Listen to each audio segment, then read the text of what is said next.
What's up, world? Hello, my villains out there. It's officially League of Villains Day. You know what that means. It's time to play some My Hero Academia card game. But first, we need to find a deck.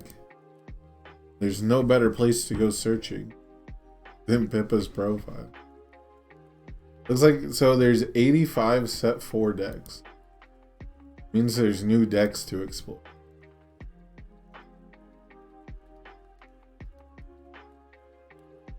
I should have tried to keep a list of all the ones that I've actually played.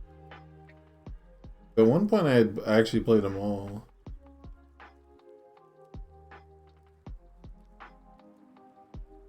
Huh.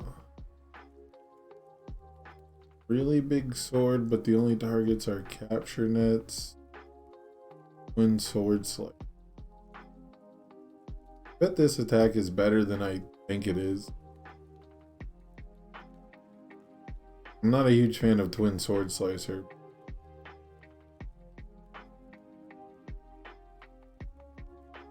Echo is a pretty strong keyword.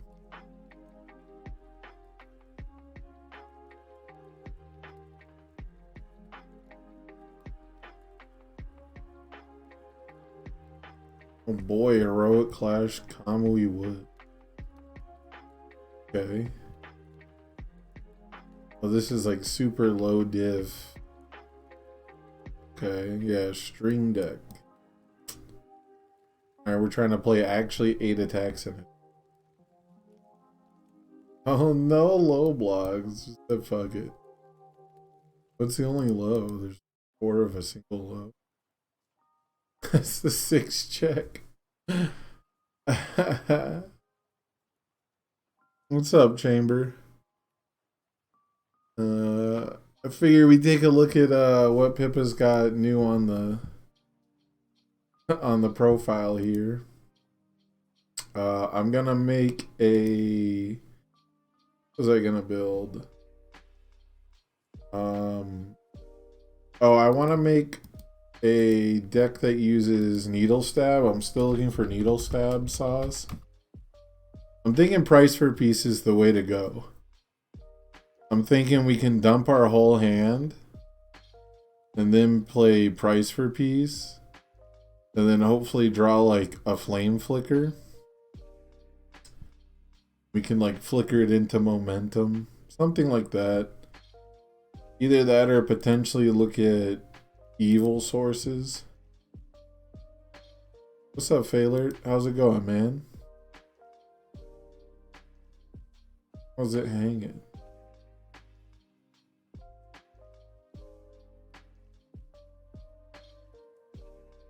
But so the high roll, the Yahtzee for needle stab in my head right now is needle stab, get 2 momentum, discard 1 card for the next attack.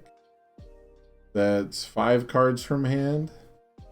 Use price for piece to draw a whole new hand. And then play capture evildoers or flamefucker to clear our card pool and continue doing fucked up stuff. So, your spinner list. No, I did not see your spinner list. I've seen a lot of spinner lists recently. There's this one. I've been looking at, I played spinner on stream the other day that had like 4 attacks in the whole deck.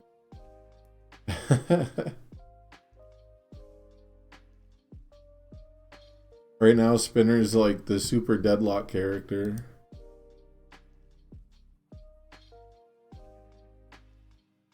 The compress E. I still don't like the evil symbol. Mount Lady? Is that 4? Spinner Void?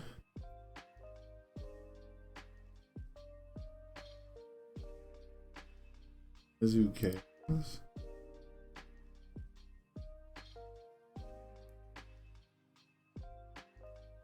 Is this a hashtag my villain deck?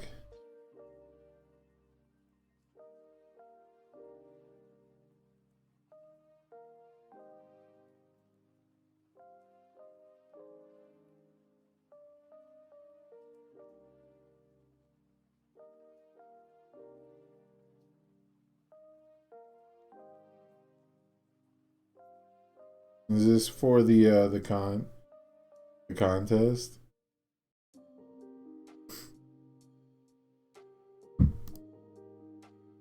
Okay, can I show it on stream? I assume so, but you know, I figured I'd ask before I put it up there.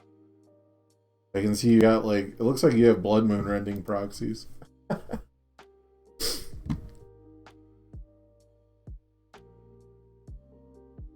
Okoyami fire. Ooh. Big chaos chicken. Evil skeleton. Tokoyami chaos.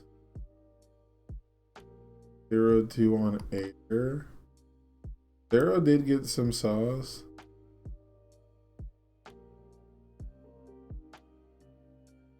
Take a look at the spinner deck. That's a big image. Okay, cool, cool, cool. Are these? Oh my god, wait. Well, did you share this with me? Just okay, no, it's just on front. I thought you shared me an entirely XR deck. I was like, no fucking way. No fucking way you have all these XRs already, but you don't have Blood Moon Rending.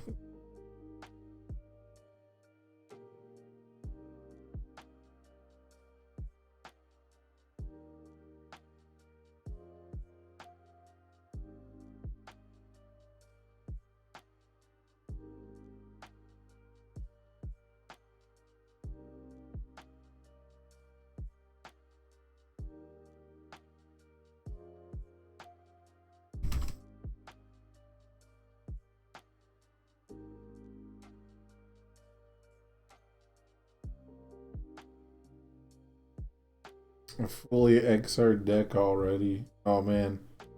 My locals chat is now spamming me with what looks to be chibi art DLC stuff, so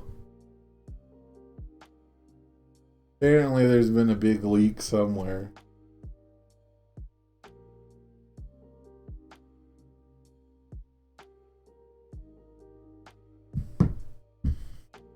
Alright, let's do this deck real quick. I'm very distracted right now. Got a lot of different stuff going. We got the 4 Gecko Stomp, which is nice. A pretty decent block punishment effect.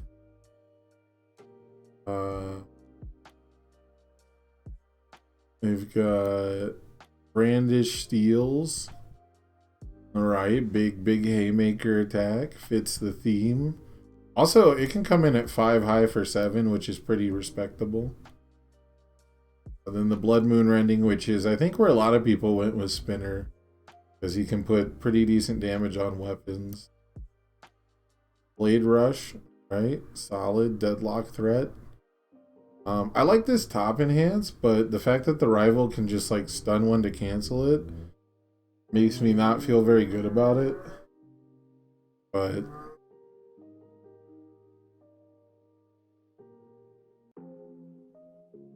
it can lead to some oppressive plays if you actually can stun them down. 2 really big sword because we don't want a bunch of bad checks. So for this attack lineup, I like it. The only beef I have with it is, I guess we actually have like crazy deadlock. I was gonna say I don't think this deck has like great late game because Blood Moon Rending doesn't scale super well, but you still need a bunch of foundations to pass it. And we don't have like momentum generation to, at least maybe not. Maybe we do down here.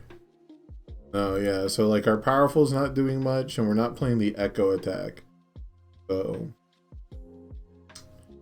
seems very much like I'm gonna dare you to go into deadlock style deck, which I don't hate. It's just really tough to contend with the good symbol doing that.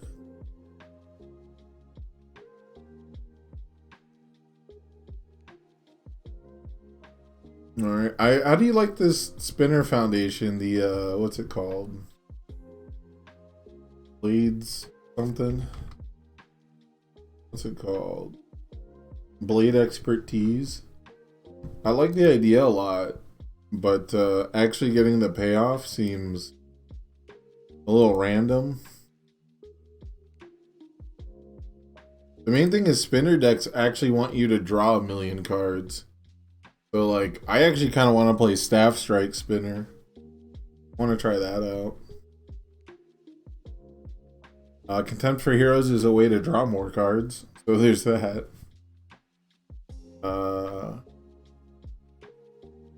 Sense of Justice, okay, so passing the torches, heroic, some staples, hero killer. Interesting. Do you really like hero killer, or are you like actually planning to hit deadlock? Hero killer is a card that should be really good going first, but kind of random. It's a little schmedium a lot of the times. It's pretty good against command pigeon flock decks, I guess. I don't know. Ice glidings, flex your might because we have 7 damage moves everywhere. Yeah, it's mostly a deadlock card, I think. Especially if you're going second, you don't get to hero killer effectively very often. And the main thing is that it's all reactive pretty much. So you don't really get to be very proactive with it. Makes it tough to use. I do like the flex your mights though.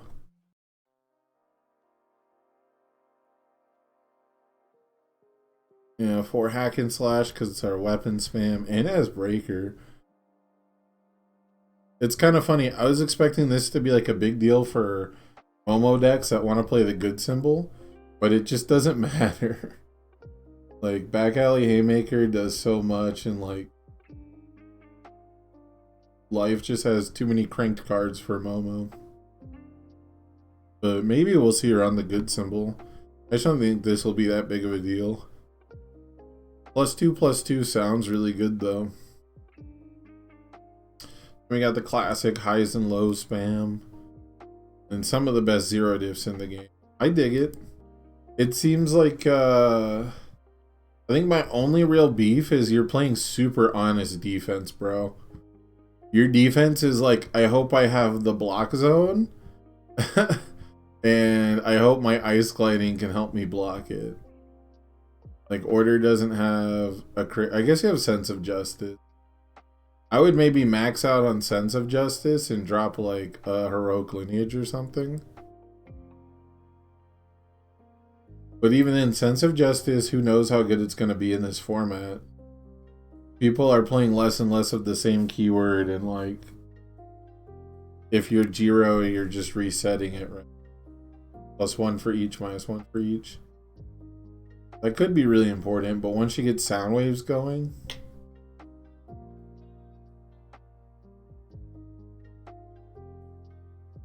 yeah, I dig it a lot. I think order spinner is pretty cool.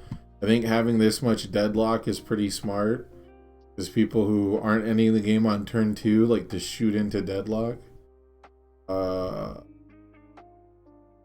But you don't have like any stopping power, right? There's no showdown, there's no breaker, there's no cancels even. We can like make them commit something for drawing a card, and we can nuke a foundation when it's built every now and then. But we don't just say no to anything. No target commit, no shock treatment. Flex your might would be insane if it was targeted. That's true. Okay, that's true. All the weapons do get breaker 1. That's true, I guess. I would definitely have to see it in action. It seems pretty good. I haven't had too much success with Blood Moon running. Every spinner deck I play feels like you want to just go to turn 15 and play every card in your deck and build every card in your deck. But I'm not sure if the order symbol quite gets there. But I dig the setup. I dig the idea. I think it's a perfectly fine attack lineup for Blood Moon. I would maybe suggest playing 1 or 2 copies of the Echo attack and playing 1 or 2 copies of like Electric Jolt. But that's just me. That's just personal preference. Because like Blood Moon Rending doesn't require you to start with a weapon attack, but it's a lot easier if they're all weapons.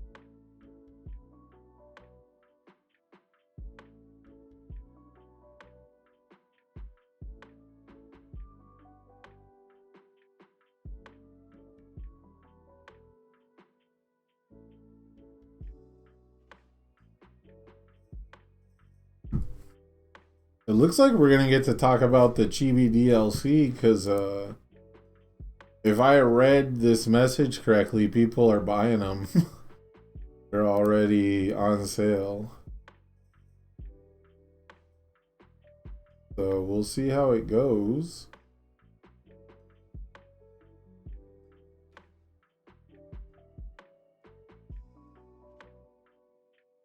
I just got my League of Villains launch day email from Jasco.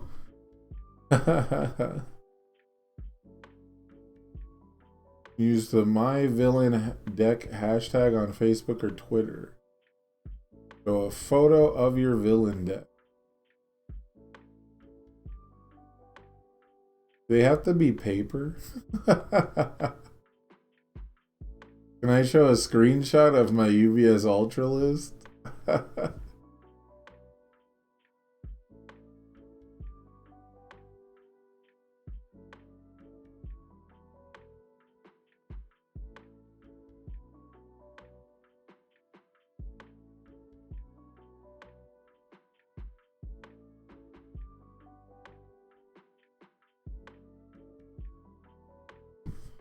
Oh boy, man. I don't want to like piss off Jasco and have them not want to let me do commentary.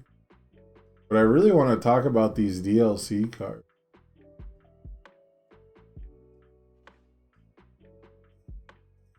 Kind of wild.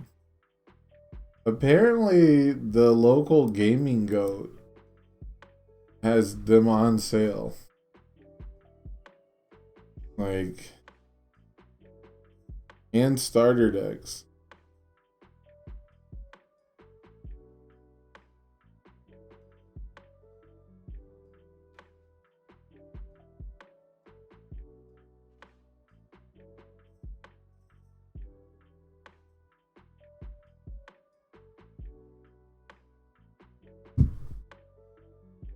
Huh.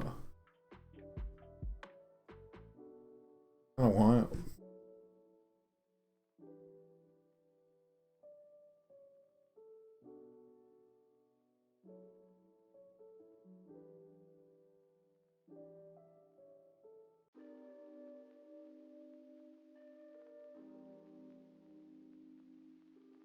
Okay, well, it looks like we got something to talk about.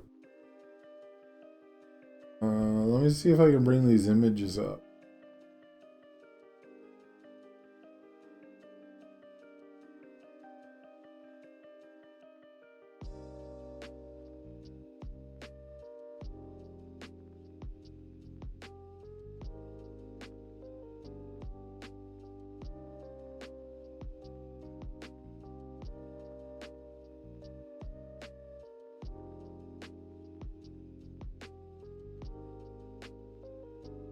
Huh.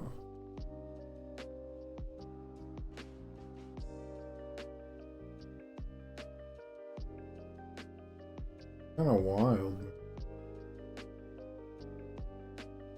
Get bombed with a bunch of new cards.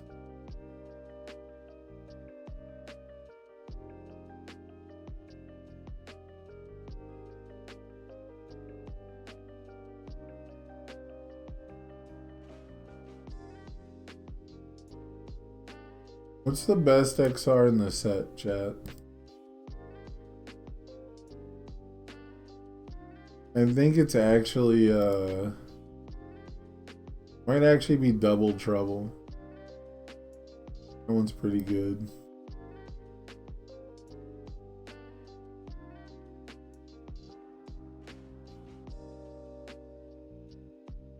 Alright, let me bring up these DLC cards.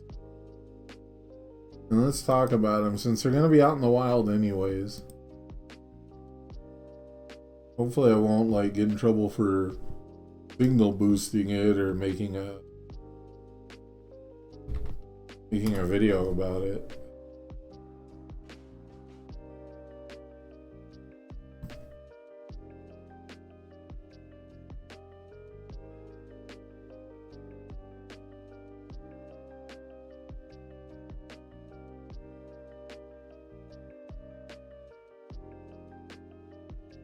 Oh, I need.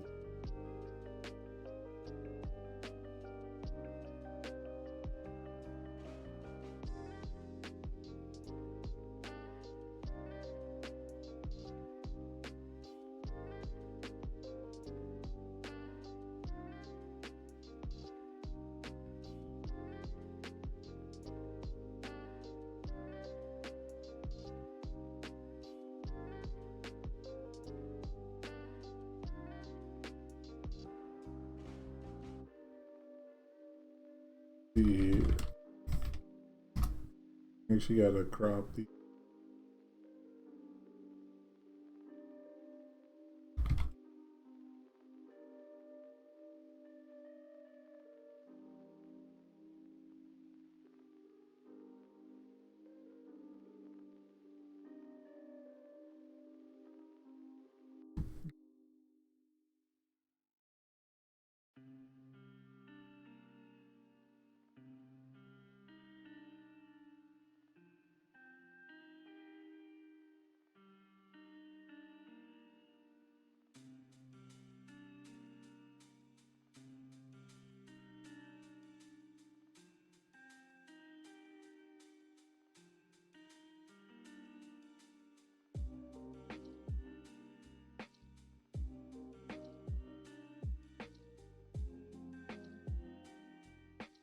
Turkey.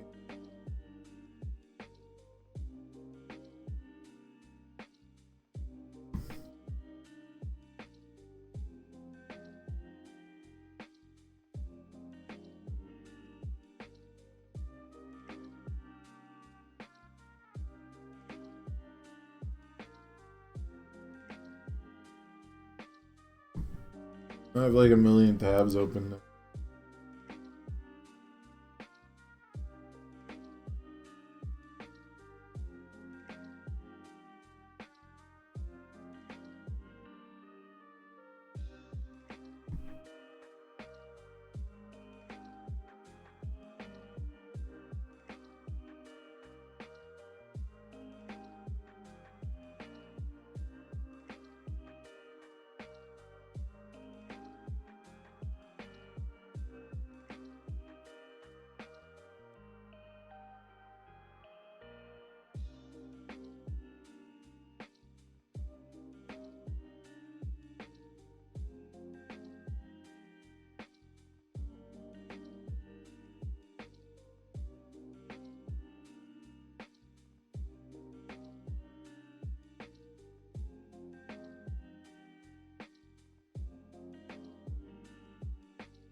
Alright, that's all the ones I've seen.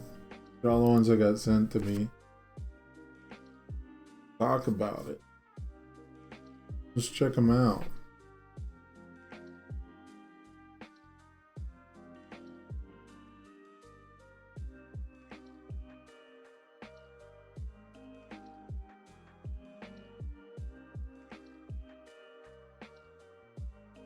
Mute my phone for the professionalism that everyone has come to expect.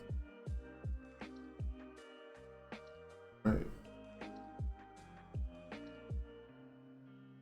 Yeah, I haven't read these yet. I've taken a small glance. Have you seen these, Levi? I'm getting these leaked from people who are buying them in Las Vegas. They're apparently on sale at the Gaming Goat. Oh, okay. Yeah, I've heard of them making it to a couple different Discords. The Kirishima one? Huh. Yeah, I don't know. I'm not gonna name them in the video. Obviously, if Jasco goes back and watches like this whole VOD, I guess they'll find out about it. But like, yeah. 719. I'm happy Bakugo is a 7-hander still. Let's see what else do we have. Eraserhead. Okay. Todoroki. Another Midori. Oh, they're 3 diffs. Oh shit. We're stacking? We're stacking Midoriyas? Oh, this is why Thomas Redman posted what he did on Facebook. This is why he posted about fucking standard character stacking. Because all these characters fucking stack, don't they? Yeah, they all stack themselves. It used to be you were supposed to stack the same copy. Yeah. It was supposed to be like a lot of old characters would stack the same character copy of themselves. But like the fact that you could stack other versions was cool. And then they made 7th Cross, and now everyone's obsessed with stacking different versions. Alright, what order should I do them in? I should do characters first, huh? They're not like a set, like they don't go together, right? Like none of these cards share 3 symbols. They're all different symbols. Damn, this is kind of weird. Alright, let's make the video. Say hi to Facebook, everybody. Or not Facebook, YouTube. Getting messages on Facebook. Say hi to YouTube, everybody.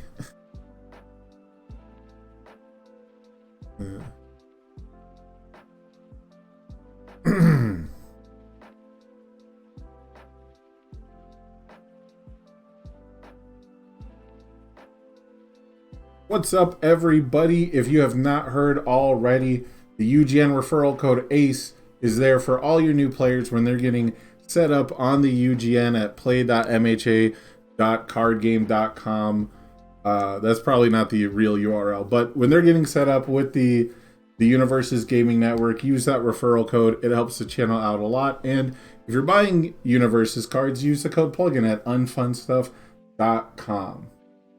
That being said, a huge bombshell just dropped while I was live here on Twitch. Right after I went live, I started getting some messages with some images that are really interesting, and it seems that the next DLC pack has been put out into the open. People have these cards, they're buying them at various locations and posting the pictures, and so I figured they're out there in the open. Why not take a deep dive and look at them and give my first initial reactions? I haven't read any of these cards yet, so let's just jump right into it and check these out, because chibi art is something that a lot of people really enjoy, and I expect this DLC to be highly anticipated because it brings a lot of the favorites from Class 1A. We've got Bakugo, we've got Midoriya, we've got Todoroki that have all been shown off in the new art style. So these are,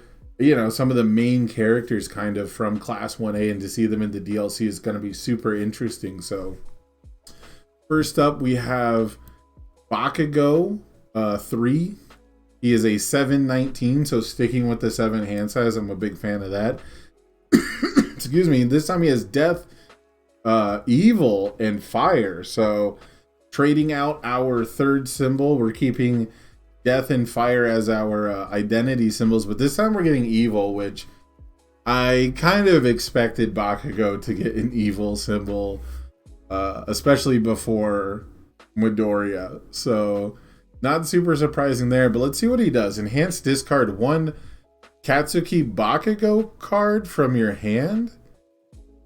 Your attack gets +2 damage, and you may remove 1 Fury attack from your card pool. Wow. So he wants you to play other Bakugos, but it doesn't matter which Bakugo it is. So your deck could effectively have, 11 copies of Bakugo right now? It's pretty good. And then enhance flip 3 foundations once per turn. So that's yours. Okay. Draw 2 cards. Only playable if you have less cards in your hand than your rival.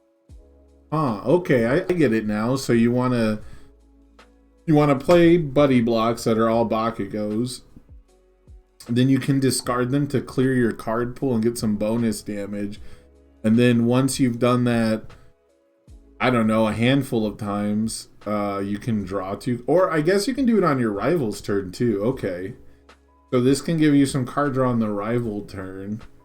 3 foundations for 2 cards is not something you can spam out if the game goes super long, right? But it's pretty worth it.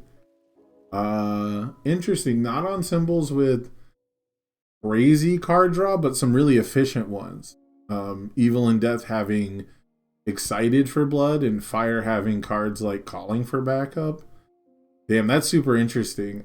Keeping with his Fury keyword is really nice. So I'm interested to see like what the rest of his cards do, but I think we're gonna go character by character. So this is a very interesting design. We've seen something like True Form All Might want to discard character cards for bonus damage, but now we get to also clear an attack from our card pool. So already seems like a stronger version of a True Form All Might style deck, but without that crazy once per turn to switch up what we do. Next up, we have Eraserhead. Okay, Eraser. Oh, he's a 5-hand size. And only 29. Okay, so he's going to be drawing some cards. This is some fake 5-hander Mei Hatsumi Kirishima bullshit happening here. Your Eraserhead cards get minus... Oh, okay, so we're a character stacker too. Wait, oh, I saw he was a 5 diff. I didn't even think about that. Okay, this is actually 2 difficulty in this deck. Are we going to do some twice stuff? We don't have a twice symbol. So All in Void, this time trading water/death for the life symbol. Not one I would have thought of to associate with Eraserhead, but maybe the mechanics will explain it. So your Eraserheads get -3 difficulty, and then enhance your attack gets 1 speed and 1 damage for each non-attack card in your card pool. Oh, okay. I've seen something like this before, but not both. Not both. This is actually, but you're also a 5-hander to start, so if this is the second time you have played this ability this turn, your next attack ignores progressive? Jasko, hold on a minute. Hold on a minute. What? So this counts character cards in the card pool too. It's anything. It's not just foundations. Then we have 2 staff strike symbols. But you can only get the ignores prog once per turn. So that's kind of cool. It's kind of cool that you can kind of do whatever you want. Like you can get like all the damage pump you want, but basically only like the 3rd attack, or you know, the 3rd time you would do the enhance is when you get the ignore progressive. This is pretty interesting. I don't know how I feel about starting as a 5-hander and playing extra character cards. Response: after you play a character card, draw 2 cards and seal 1 rival. Okay, I like this. Okay, I like this though. I actually like this. I really wish that my Eraserheads did something. Like if I wanted to play Eraserhead 1 and 2, I really wish they did something on my own turn. But I guess they count as a cantrip, but like they don't, I guess they do something. I shouldn't say it that way. They definitely do something. They seal a rival foundation and they draw 2 cards, but they don't like do anything at the end of the turn, right? Can't build those Eraserheads for later, so on a build turn, I'm just adding +1 progressive to try and draw some more cards. I dig it on the block though. Man, this character is super cool, but maybe we could have put a limit on this response and made him a 629. I don't know. He definitely really wants me to play tape. He really wants me to tape attacks and then block. I love this response idea. Like we're now, instead of playing the action cards, erase and nullify, to like be our quirk, every copy of Eraserhead is now our quirk. Yeah, this is very Christmas land. That's true, Levi.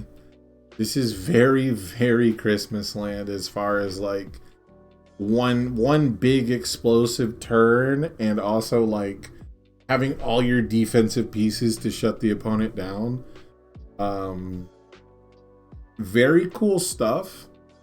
I'm very curious what a deck would look like. This seems like a Christopher Bromley style deck, you know? Well, maybe not the sealing the rival foundation part, like, but this seems like the kind of thing where you're gonna have like this 80 card deck where you have a million schmillion things that just help you survive until you can like have this amazing crazy pop off turn with 12 cards in your card pool and here's a +10/+10 or something like that.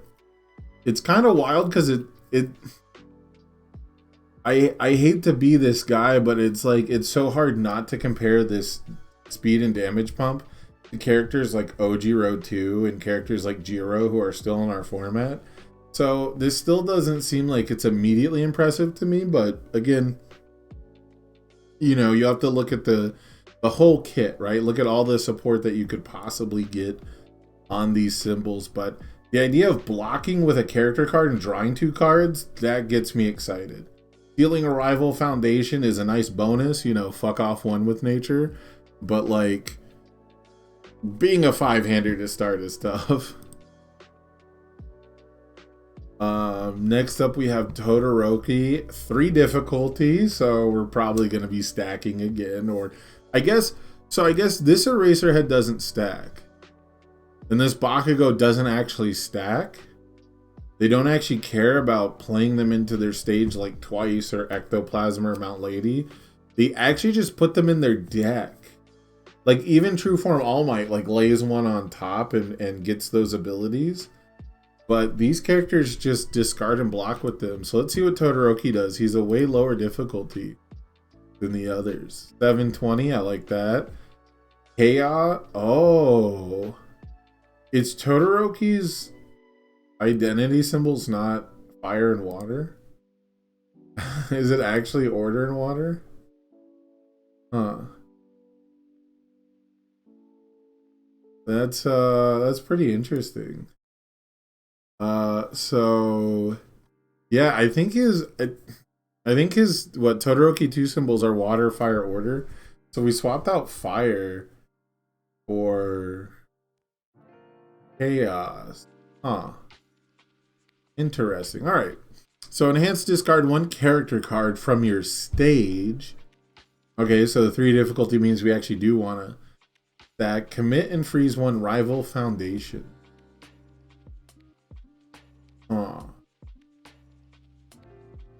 Enhance once per turn. This attack hits plus X or minus X damage. X equals the number of your rival's committed foundation. Max 5. Kind of wild. Okay, kind of wild that we have a max 5 here because it's on a character card. But 1.3 million can just fuck your whole day up. We've got 2 indiscriminate shock symbols, and this character's just down to indiscriminate shock you into oblivion. Discard 1 character card from your stage seems like a pretty high cost to just target commit something. Like if you had a 3 difficulty foundation that said, or I guess it'd have to be like an asset, right? Like imagine you had a 3 difficulty asset that just said destroy, commit, and freeze 1 rival foundation. Would you play that?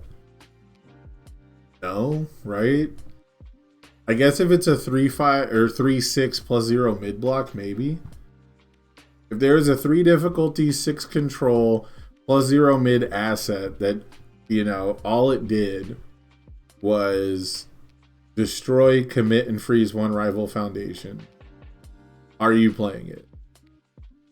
It's kind of how this feels. So maybe he'll have something that helps him stack. He's got 2 twice symbols. So he's got the most going for him out of these characters so far. And being able to like rebuy these and actually stack them up and use like 2 or 3 of these is really strong.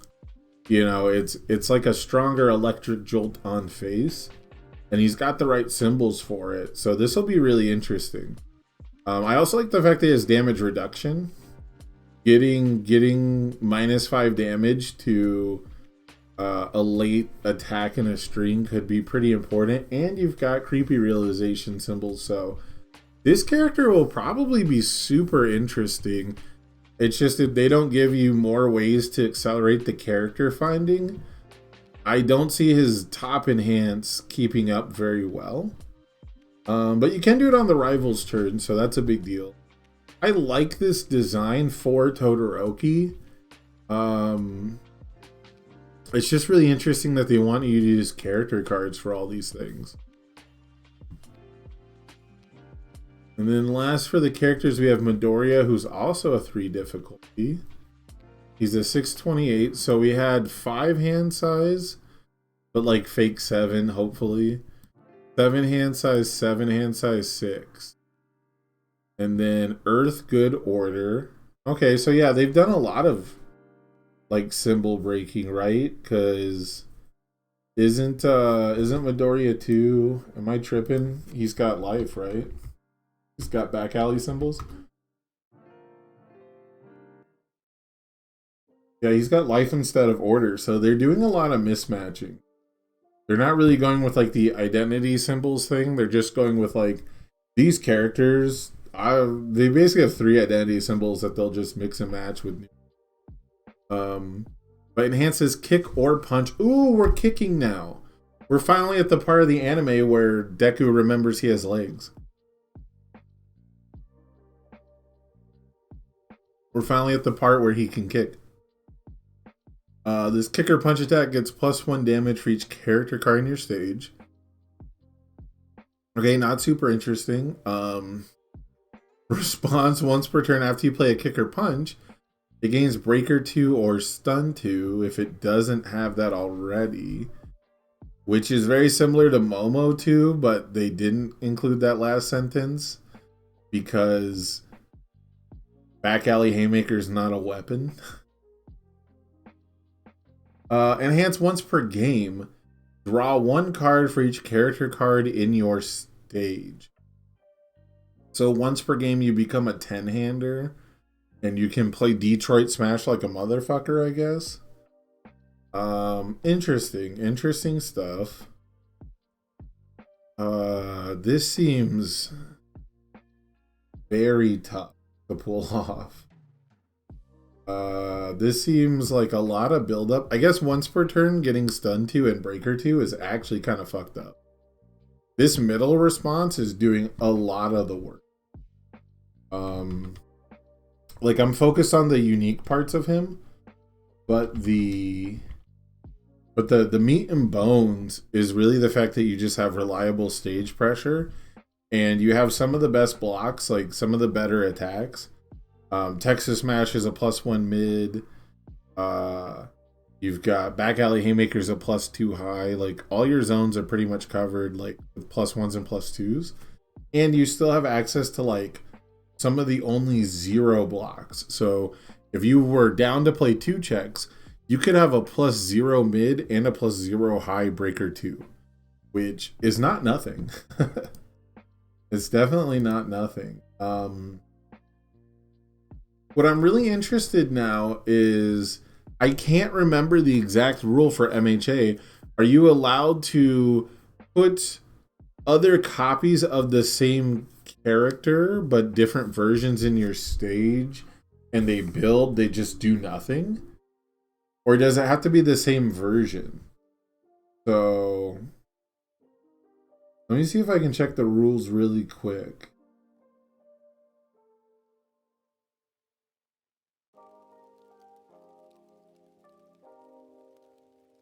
Oh, okay, yeah, it gets discarded instead. Check this out right here. If you play a character that's not a copy of your starting character, as in it does not have the same identity and version, it gets discarded instead. So you're gonna have to play 4 copies of this Midoriya to use the once per game effectively. So he's the only one who doesn't discard a character card in some way. Like Todoroki discards it from the stage. And I guess Eraser doesn't discard it, but he like plays them from his hand. So there's 4 different character stacking ideas here. Yeah, you like him way less. Yeah. Like, dude, Bakugo, it makes sense because you can discard any Bakugo. You can block with any Eraser head on these symbols. But Todoroki and Midoriya can't build different versions. Actually, I did look at the old rules document, unless they like stealth upgraded that. Unless they stealth updated the stacking rules, because the one I'm using is technically outdated now. But yeah, you can't build other versions. You can only build this version of these characters. So yeah, this one's tough. I think this character will actually be pretty good just because it's +1 damage to anything base, and then you get stun 2 on all your follow-ups. Like, he's the best heroic strike character, right? Like, you play back alley, stun 2, you play heroic strike, give it stun 2, then you use the enhance on heroic strike, you've like stun 6. Yeah, it's very straightforward, very simple. And then once per game, you just get 1,000,000 cards in hand. I would have rather seen this enhance be something like a commit rather than just like a once per game, but once you get fully stacked, e-commit, draw 4 cards like every turn is actually too good. So maybe it's too much. I don't know. Let's check out what the other cards in the DLC are. There's okay, we have an Ida card. So it has, okay, this one has Midoriya symbols, so I guess this is Midoriya's kick. I was expecting it to be like a Deku kick, and it's like the first part of the series where he starts using his legs, but I guess we get an Ida card because they have Ida chibi art. Wait, is this the same background as Recipro Extend from the alt arts? Bro, no way. Come on. Is this the same background? No, it's not. It's slightly different. It's the same letters, but it's a different background. Okay, I was gonna lose my shit if they like reused alternate arts from the RLE backgrounds. Anyways, so rushing in, +1 high, nice. 5 difficulty, 4 mid 5, okay. It's got EX because it's an Ida attack. It's got kick because it's an Ida attack. And then enhance, choose 1 card in your stage. This attack gets 1 speed for each copy of that card. Okay. So this is neat. It's kind of like a callback to Midoriya 2, right? Like Midoriya 2 was good at building extra copies of foundations. And now Midoriya 3 wants to build copies of himself. And you can basically give this 1 speed and 1 damage. So very simple effect. Goes nice with the character, but like we couldn't even give this a deadlock ability for a 5 diff. Like, I get that it's base 5/5. You know, it's almost always going to be faster than 5 speed, but like this just seems a little underwhelming, doesn't it? Like, it's clearly capped at 4. Like, the best you're ever going to get is an 8 mid for 5 until they print like ectoplasm clones on a foundation. So kind of interesting. Fits the theme. It fits the theme really well though, but a 5 diff +1 high block, maybe that's worth playing. Maybe that's gonna make it in there. Interesting stuff though. Oh, is there? No, there's no character. I was gonna say there's no character that starts with multiple copies of themselves in play. Right? Like there's no, like Mei Hatsumi removes 4 box full of babies, but if they ever make a character on these symbols that's like you can start with 4 copies of this character in play, that character would play this card because you can name a character just any card, you know, so you could start with +4 speed, maybe something like that. Next up we have an Ochako card here too, and we have a Kirishima card. He's got Bakugo symbols? No, he doesn't. He's got a mix. Okay, that's kind of weird. Earth. He's got one of each, actually. He's got a Midoriya symbol. He's got a Bakugo symbol. And he's got an Ida, or not Ida, Eraserhead symbol. This is kind of wild. Okay. 1/5 +3 low block. A really common stat line for him. By the way, male bonding and manly passionate guy. Like, what's going on? Also chivalrous and high value target. Just cards that go good in him. Let's see. Response flip. After your rival partially blocks your attack, seal their block.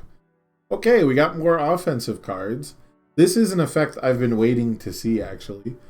For those of you who are not ancient like me, this is almost a reprint of... What's this card's name?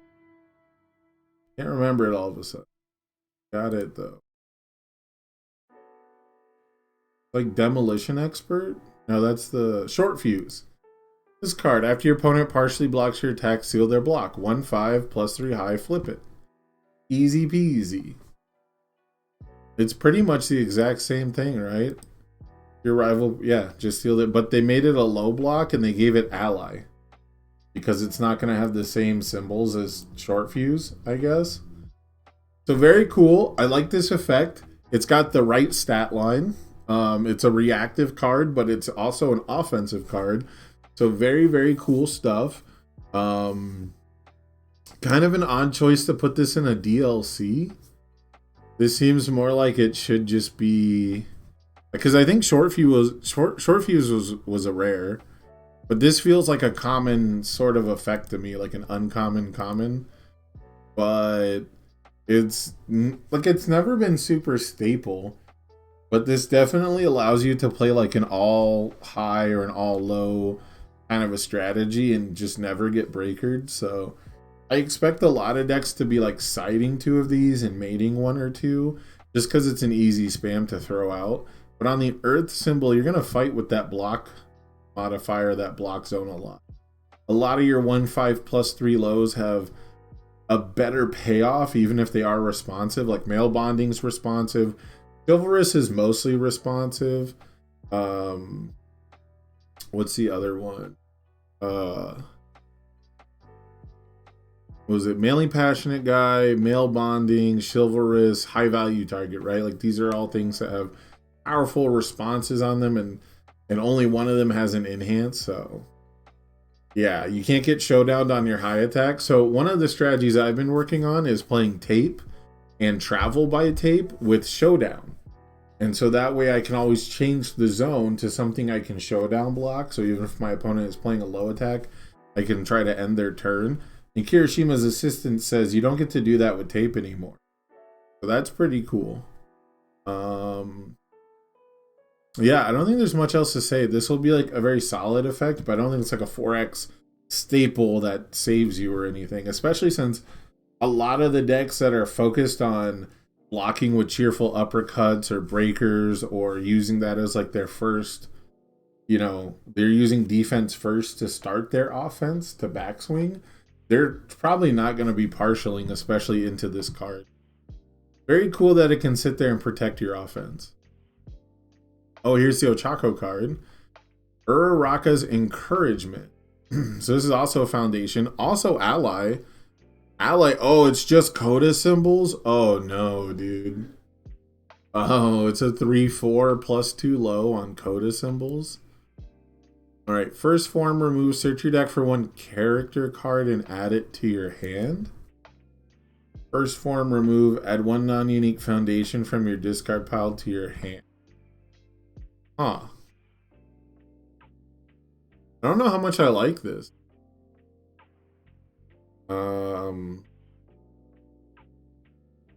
I guess if you have like a really...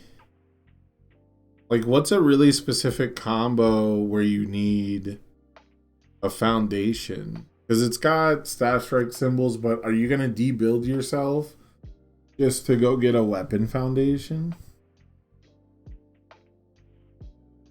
And searching for a character card seems kind of like a big deal if I'm Eraserhead 3, but... Oh, true form all. Oh no, it's also a first form. Well, I guess as true form All Might, you can use this to go get the character you want to be next turn. Hmm. This card's kind of weird. I don't have anything that pops out at me that's like really good, but you can pick up Faith Shield on the life symbol. You can pick up just a really, like, you can pick up one with nature and build it. A lot of times we're looking for like something immediate with our effects. So it's got capture net, like create capture net symbols. So there's some stuff you could do. It's got ally. It's going to fit ally decks that want to pick up really specific things, but it seems like they played it really safe with this card. This one and the kick. Like, this is a solid effect that most decks are down to just sideboard or just have as a spam. But these two cards seem like they played it really safe with these designs. I don't like the idea that Momo 1-Dot can play this as just more of a consistency toolbox kind of a thing. But as a 3/4, I don't think she really wants to. I don't know. This seems like the kind of thing where someone's going to find something totally busted and make this card look broken as fuck, but nothing's jumping out at me. All Might's Mentorship, another 3/4. So we've only seen one attack and 3 foundations, and 2 of them are 3/4s. And this one has a mix of Eraserhead symbols now. Also has ally. Jeez, okay. Wait, is this 2 life foundations? What? This is the first time they've done that, right? Is the distribution normal? Do we know if it's like 2 copies of each card, or is it like 1 copy of each? I guess it's gotta be 2, judging by how many there are, but... Huh, okay. Another 3/4 ally. Doesn't count towards progressive difficulty to play attacks. Okay. So that's some Staff Strike Jiro bullshit. And then response card pull after an attack deals damage, draw and discard. Oh my gosh. So this is... It's kind of funny that this has ally. This is like Dark Shadow Berserk, but for but for card pool clogging decks. That's kind of wild. Man, this card, I'm glad it doesn't give you straight advantage, because this could be kind of nuts. Just because it doesn't count towards progressive, and if it was just respond after you deal, draw a card, it'd go crazy. I think this will probably make a lot more people try Staff Strike decks, and this goes in Mandalay. Oh my gosh, this is actually a fucked up Mandalay card. -2 difficulty and no progressive after I play this. And this one's kind of nice. I like design. I like a card like this that lets me do other funny things that other decks can't do. It is kind of weird that it is a 4 check and a 3 diff. You need cards like this though, and it's, you know, it shares 2 symbols with the Eraserhead. You need cards like this to make decks like this work. The thing that I'm afraid of is that Jiro shares this symbol. And all symbol Jiro didn't need a card that gives +1 speed and or +1 damage that doesn't count towards progressive for any reason. And this isn't something that happens when you play it. So cards like Quick Creation can add this to the card pool, which is a cool effect. I just don't want Jiro. I don't want all symbol Jiro to be a thing. I don't think people will move off off air just because the momentum generation is too good there and the charge attacks are too good there, but this is kind of scary. This one scares me a little bit. So far though, it being a 4 diff or 4 check and a 3 difficulty means you're probably not going to get smoked by it. So that's cool.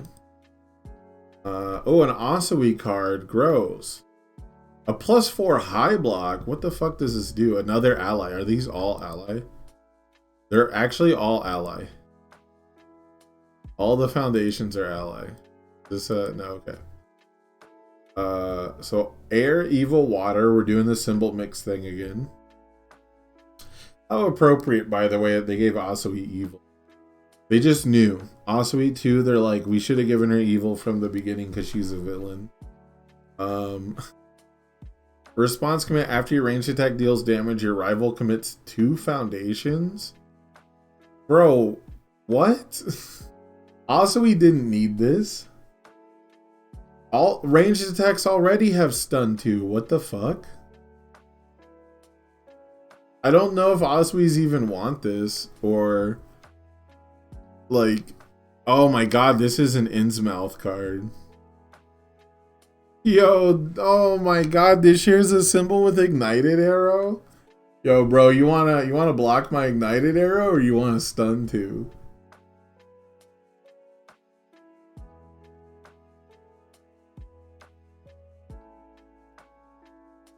Oh man. At least you can't do it with reversals. In standard, this is the kind of card that would be fucked up if I could deal damage to you on your turn.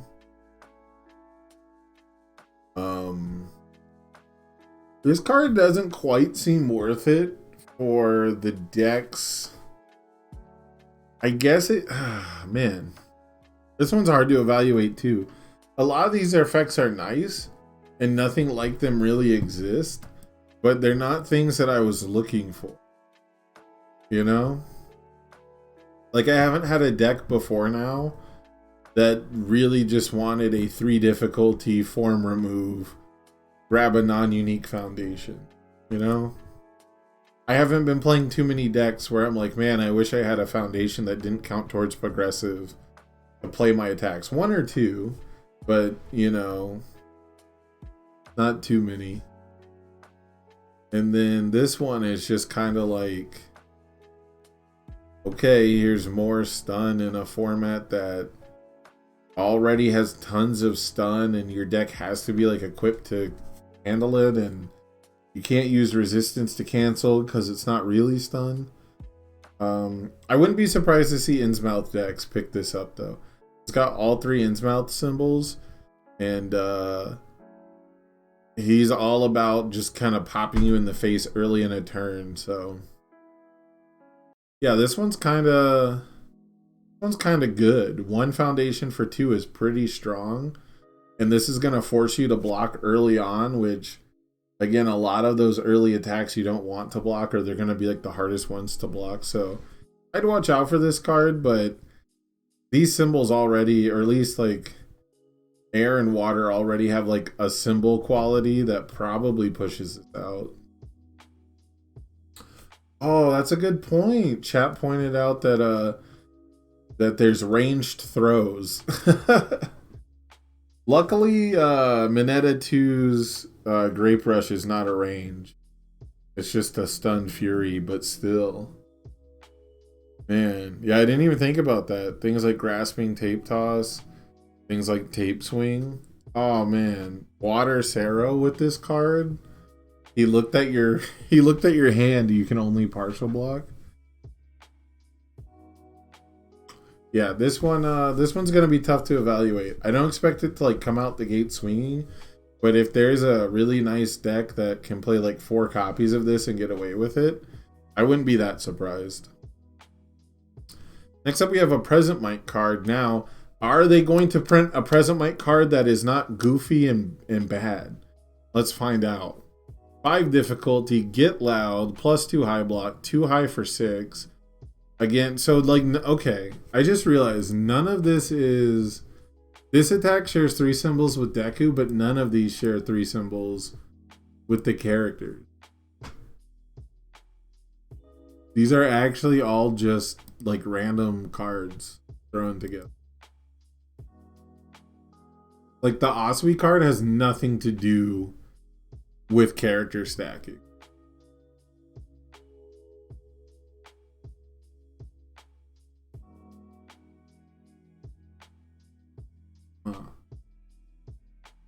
This one, this one's like loosely tied to Deku, but none of the other stuff is. Okay, let's. Oh, wrong one. Too high for 6. Ranged combo mid block. Where is it? I should have labeled these. Okay. This is a mid block. Alright, so this works with that card at least. But they only share one symbol. Combo enhance. Your rival discards the top X cards of their deck. This attack gets X speed.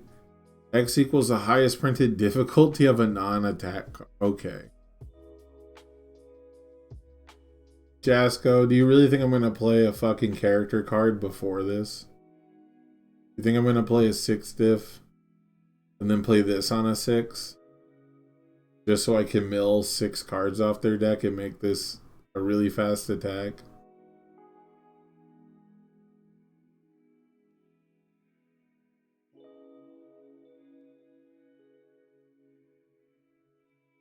Enhance, add 1 card. Okay, well, it just fuels itself. Well, now it's boring. Now it's a boring card.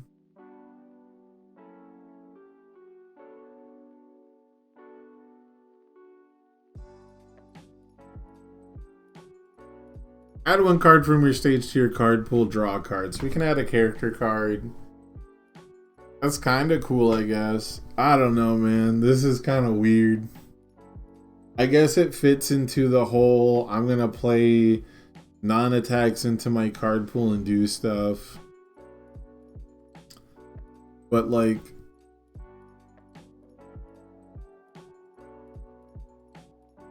I guess it works with actions, like Flex Your Might.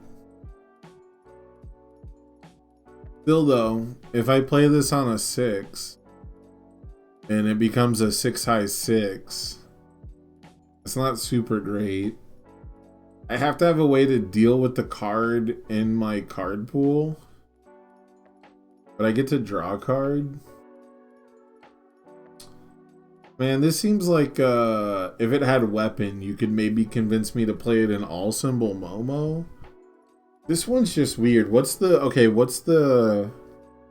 am I missing? I'm missing something with this card. There's something here that makes this card like mega fucked up, and it's not adding a character to my card pool, I don't think.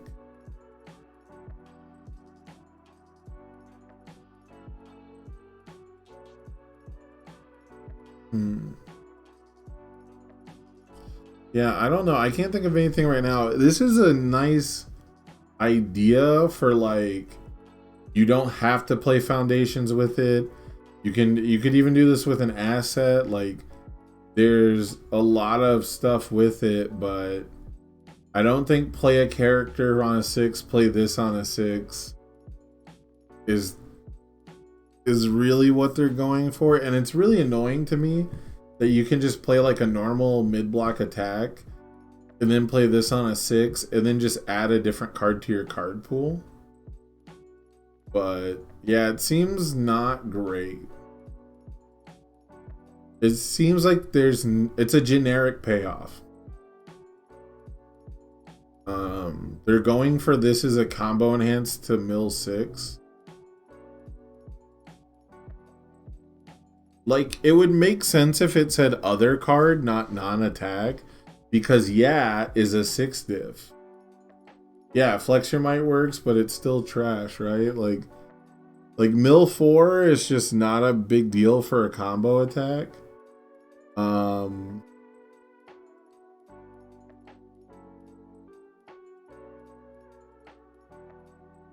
Yeah, Mina 2 gets to add a face down to draw a card.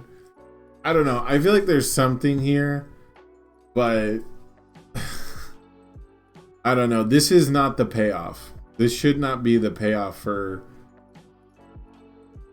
putting a high difficulty card. It's not just it gets X speed, and it's not starting at a 2 speed to get there. Like, this is like a card that tells me I have to play a 3 diff into my card pool to make this a reasonable bad attack.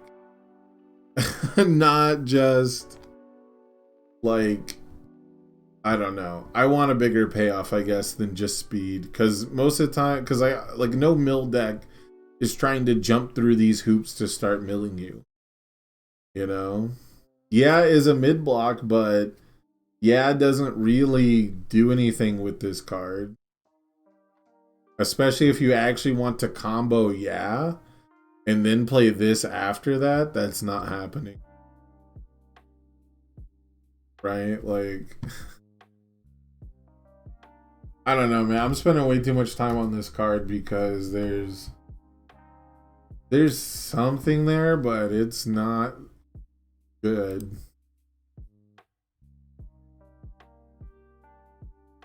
Quick thinking. Okay, we got a 4. Was this an ally? No, it's just ranged. Okay. Now we have an ally attack. Again, mixing the symbols between Momo 1 and 2. Now she has swords on her back. That's kind of cool. 4 difficulty, 2 low, 3 high for 4. Oh, it's a 2 check. Okay. Really unassuming stats with for a 2 check. Ally ranged weapon, remove 1 ready foundation. Build 1 non-unique card with a check value of 5 or 6 from your discard pile. That's kind of fucked up. Why is it got to be a 5? Why can't I get a 4 check? 4 checks aren't the best foundations in the game anyways. All right, chat, what's the most fucked up 4 check on these symbols?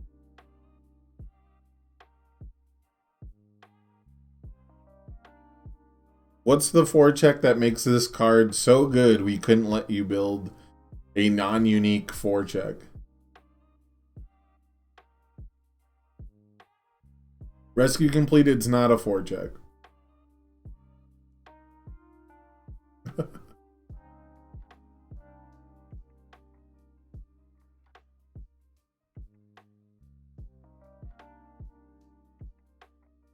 Release. They don't want me to build release by removing a ready foundation on my turn. And yet, Back Alley Haymaker does it as a 3 check. Checkmate, Atheist.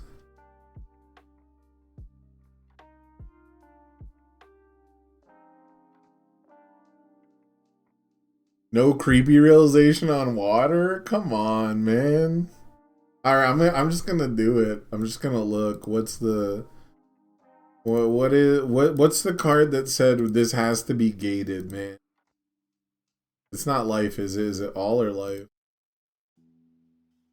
It's good, okay. Coda. Good life water.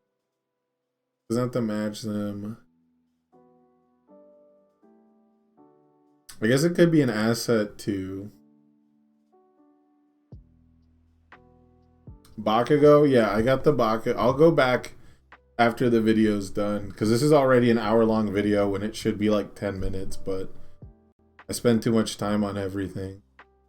Tracking device? Okay, tracking device is a little schnutz. Lost in Thought's okay. Crushing Slice isn't. This one's unique, so it wouldn't be in there anyway. This card is not great. Okay, UA high. Alright, I'm starting to see it, because it's an E-card, right? It could be an asset. UA high is pretty okay. Showing off is not. Small number's not. New training method is a good reason. Alright. I think they're winning me over. Travel by tape deserved to be a 5 check anyways. Face shield you don't want to build. Ultra compressed weights you're not really caring about. You're So Obvious is good. Creepy is good. Precious is good. I don't know. Like, some of these are good, but like the only ones that seem really obnoxious. The only ones that seem really obnoxious to build like on your own turn is like UA high and tracking device. And Lost in Thought's pretty good too. But I don't think this card needed to say 5 or 6.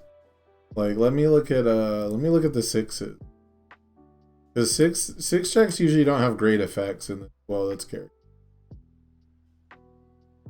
This one's pretty good. Oh, finger guns. Oh shit. Oh man, every fucking twice is now gonna be able to. fucking build finger guns over and over. Ah, I don't like that. I don't like that. Every twice is gonna have even more finger guns. Yeah, none of these are like super playable except finger guns. And only if you're twice, but still. Yeah, and twice is gonna stack the character, I guess. Being able to remove committed for a 2-check, I think is fine. If it said remove one ready, I think it should be a 3, and it's got really unassuming stats, and it's on symbols that already do this shit, right? Like 2 of these symbols, you're already playing back alley. You're probably playing command pigeon flock. You might still be playing create capture net. Like, there's already ways to fast build. Like, I mean, bow staff does half this work. You know, bow staff is already doing almost everything this card does because you're probably playing Rising Starlet with bow staff. You know, I think this card being a 2-check means no one's gonna play it. I could see people, you know, remove a ready face down. Totally good to just get a face up that does something. And it's any difficulty. So like you can get like a 4-diff foundation or something if they print one that's usable not as a first form. But and I think are the new assets are 4-checks mostly, right? Is top pro heroes a 5-check or are they all 4s?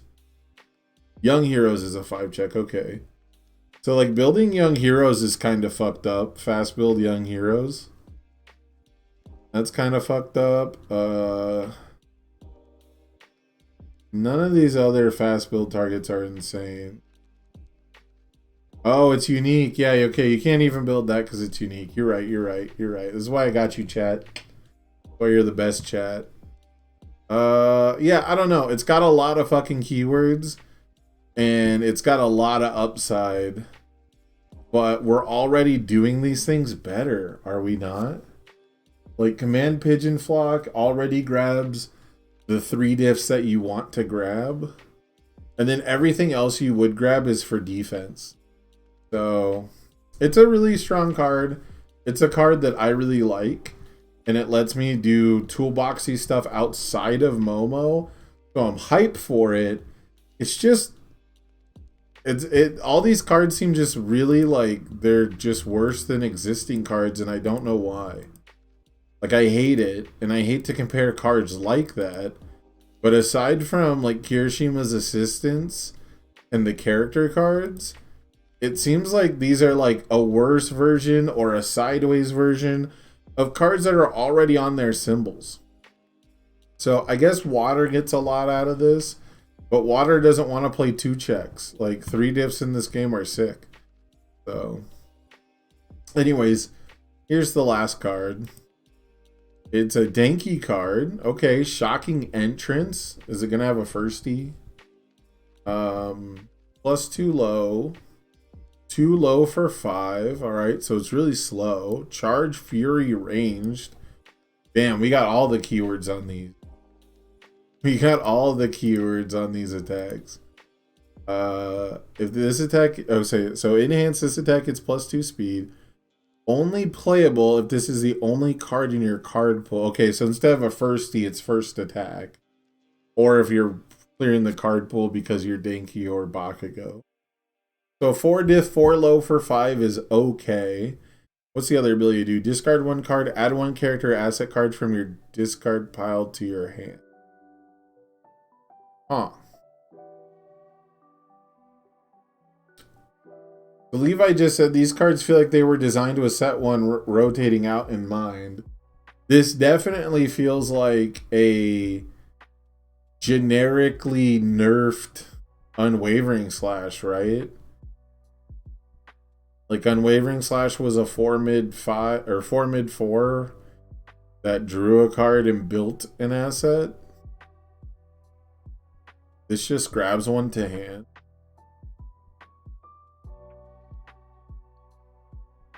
I don't really get this card. Like, am I missing something? Is there something really cool, or is this just like, hey, you really want to play Bakugo 3? Well, you're gonna need some character cards, pal. Like,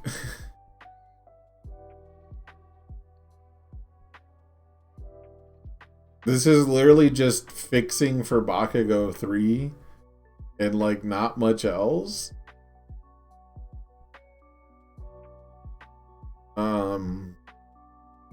They really ran with this theme of like play more character cards and also maybe other stuff. But I don't know. This one, I wish I had done this one first, because I think this is the worst one. I think this is the worst card out of them. Like even the Ida kick, which is more boring and technically like less card advantage. Like at least it just starts at 4 speed. Like if I draw 2 of them together, they still have good stats. No, don't bring back gauge. Please don't bring back the gauge keyword.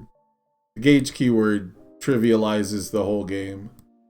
It's such a lame-ass mini-game. Although if you really want to do character stackers, like now that people have had the taste of gauge, I guess, I don't know. Gauge is poorly implemented. But these cards are interesting. I think... Man, so there's a lot to talk about, right? Like there's actually a lot of different things going on with these cards. So first of all, it's the first DLC where it's not like the character card and then 2 of their own cards. So that already makes it harder to see like one specific theme. And then on top of that, a lot of these cards are like, hey man, you're really going to need help playing these themes of extra character cards, but they don't. But then some of them are just after your ranged attack deals damage, commit to, and they all have ally. Like actually, why? Oh, because it's assistance and friendship and mentorship. Like they have ally because they named them things that are helpful.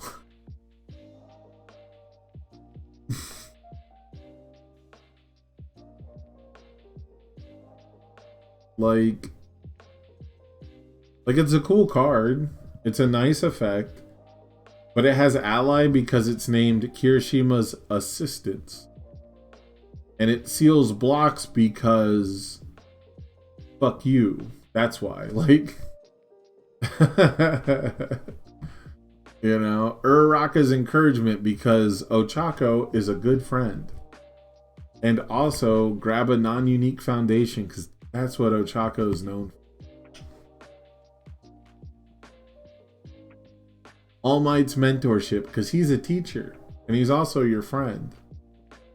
But also, you can play attacks after this card. Like, this might be the best foundation in the... It could also be Asui's Friendship, too, because this card, again, if there is a really aggressive all-ranged deck on these symbols, it probably wants this, but I don't know, man. This card is like the epitome of jump through a million hoops. It might include character cards, but it doesn't have to. Like...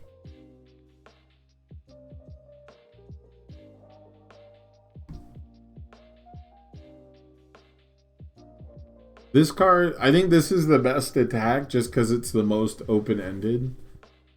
It's the most like card gamer value engine kind of a thing. This is like the best build around, or like this probably helps your build arounds, I guess. But I don't think too many competitive decks are going to want to dip down to a 2-check to do what Back Alley Haymaker probably already does. I mean, if it said committed, absolutely. I mean, this is a knee smash, right? This is just like a 2-check version of knee smack. You get to select what you build instead of just putting something on top to build.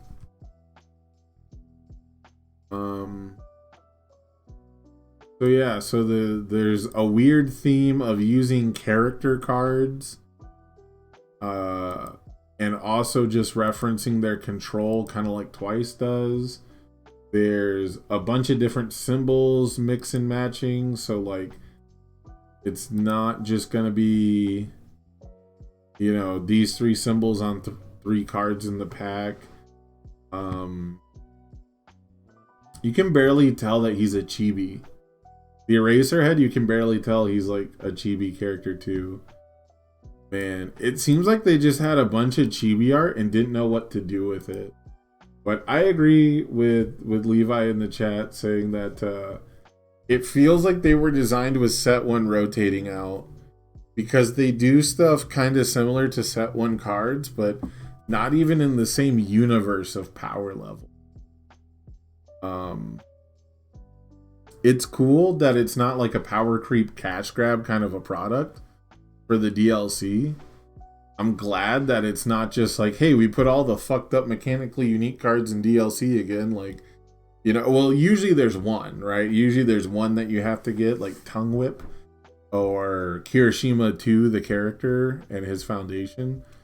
So like, it's better than just stacking like one or two really good mechanically unique promos into a thing and telling you have to buy 2. But you absolutely have to buy 2 if you want to play the character stackers here. Other than that, I don't know. What do you guys think? Do you like the chibi art?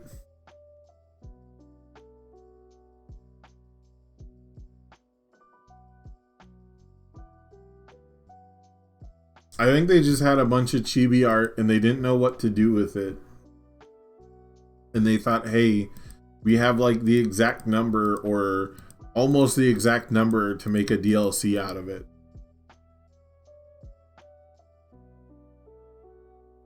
It's a very weird theme to explore in a DLC, so I don't know. Eraser's art looks fine because he looks normal. Like, it reminds me of like late 2000s Cartoon Network kind of. The others are a bit much. Like anything with hands. Once you get like the chibi hands, I'm not here for it. Like Eraserhead's works because he doesn't have any hands, but anyways, I think that's it for this YouTube video. If you guys are watching this on YouTube, please give it a like, share, subscribe. Let me know which ones were your favorites. Let me know if you're going to build decks with these cards in them, what characters you're going to play with them, because they're interesting. They're very different. So it's hard to like rate them on a power level kind of scale, but a lot of them don't really seem to have the best payoff. So far, I think the best payoff for playing extra characters in the deck is Bakugo, because clearing your card pool is really, really strong. And you can do this on defense if you absolutely have to. So definitely nice to see more character stuff being explored.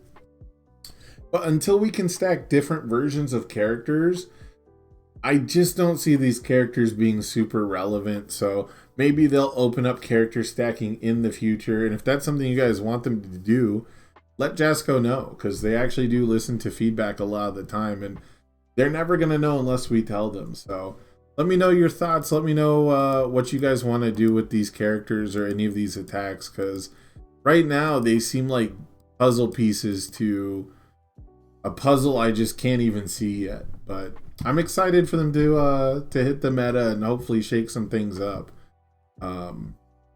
Anyways, yeah, that's it for this video. See you guys next time. I'm gonna have to redo that whole video. I'm just gonna do like a 10-minute version off stream because I got way too long. I'm really trying to find something nice to say about these cards. Like, they're all very underwhelming.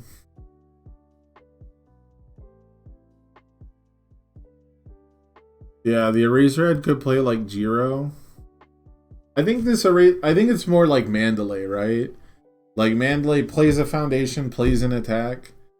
Eraserhead might, I don't know. Like it, so like it could be really fucked up where you just like play a like Eraserhead, draw 6 cards, seal 3 foundations, play with +3 progressive difficulty. Yeah, also 5-hander is fucked up. Where can I find these? I came in late. I had these sent to me through private message. I think they're in a couple Discords right now. I don't know. Oh, they're in Levi's Discord. Pippa posted them in Levi's Discord. I can post these in my own Discord too, I guess.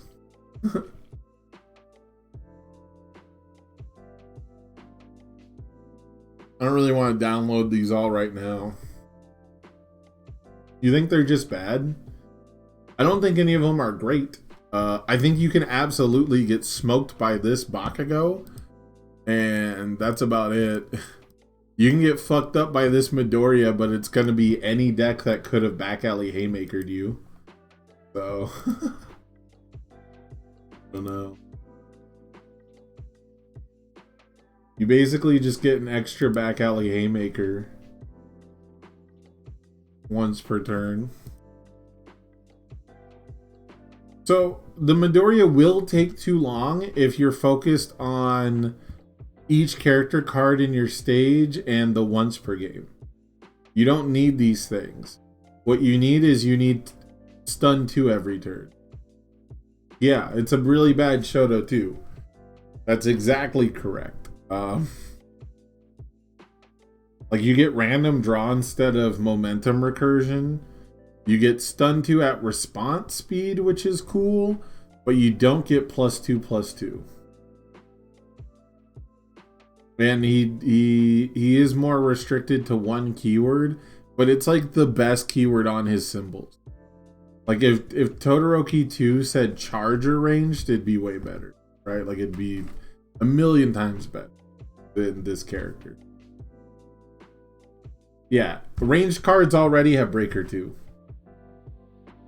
Like, Breaker 2 is the nicest thing he does. Photogenic Hero just became a $2 card instead of a $1 card. Go buy out all the Photogenic Heroes right now. What is a Photogenic Hero actually at? Let me see. Because that was like a quirk pack, right? Market price $6. Okay. It's a promo.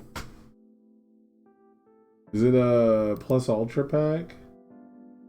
Oh, it's a provisional showdown card? Jesus Christ. Excuse me. I did not realize it was a provisional showdown pro. Jesus. Yeah, Shoto 2 isn't really played. Yeah, provisional showdown promo, Photogenic Hero.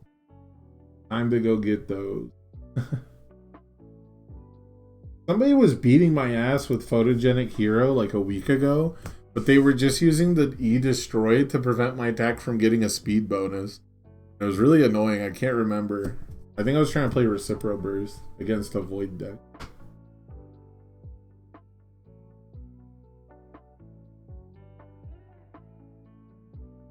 I like the idea of this Eraserhead. I really don't want to start as a 5-hander.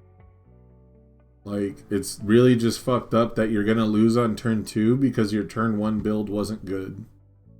And you're never turn 2ing a single person with this deck, right? Like, how are you ever, like, unless you just have the Christmas land. Like, Levi said it, like, the most Christmas land of Christmas land turns. You're never not once turn 2ing someone playing this deck, right?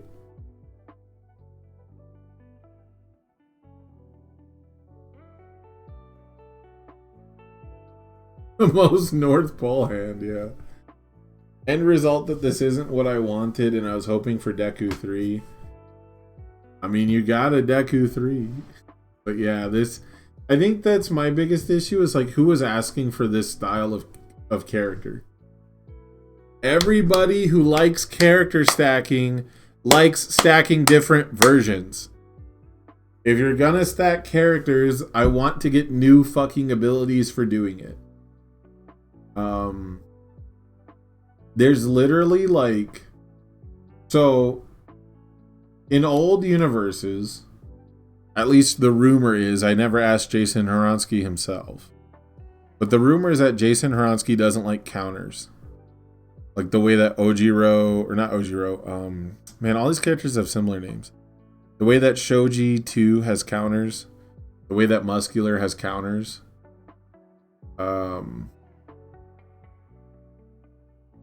That was something that apparently like isn't really cool with old universes design, and Jason didn't like that. And so character stacking, like the same character, was a way to have counters in your deck. A game piece that is a normal game piece. Like this character gets +1 hand size for each copy of this card. Right? So this is a character that stacks himself. And he doesn't get new abilities for stacking himself. He just gets more cards. But he gets it to his hand size every turn. And he also has Coda's fucking enhance. That's not keyword gated. This is actually just Coda. You know him on a personal level and he hates counters? Yeah. You think counters are a little lazy? I do too, right? But like, I don't like counters. And Super Skullman 33 you could think of as having 3 counters in his deck, and he gets +1 hand size when you get to build them as a 3 diff, right? And so that's pretty cool. I think there was a Kazuya was the other one. Yeah. F commit, discard 1 character card from your staging area. Remove all non-character cards in your staging area from the game. Destroy everything. So he just like, he self-destructs. He resets the game. And then he gets speed and damage for every character card in your stage. And I'm pretty sure the only Kazuya that was legal in this format was Kazuya 1 dot. This is just this Kazuya. So he's another character that would just stack himself and get stats based on himself. And I don't like that design personally. I think if I'm going to character stack, I want different abilities. But if you make more Kazuyas, that works, right? In MHA, we don't have that. Yeah, this guy, this dude was toxic as fuck. That's true. This is a dumbass fucking character who self-destructs, but still. It's the kind of thing where unless we unlock character stacking, these characters are just like playing dead cards for no purpose. Well, see, and I guess they have 6 checks and they have +0 mid blocks, but like they feel like dead cards, especially on turn 1, you know, because like if I'm playing a racer head, I don't get anything for building a racer head, right? Like I get to draw 2 cards, but if I have to do that on turn 1, I'm digging for more cards to play. So I'm playing dead cards for not a great payoff. And I wish that since we already have counters in the game, you could just put counters on him to increase his damage. And then you didn't give him character-based cards.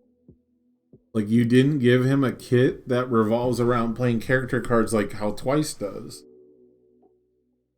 You know, like, I just don't get it.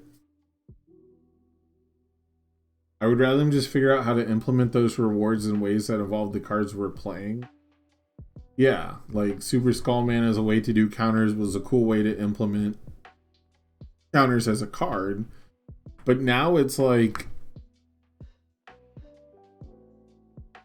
these character cards aren't doing anything. And that was my beef with Super Skullman, was like all of his support had to be themed around character cards, to make him building his own character card seem even worth it.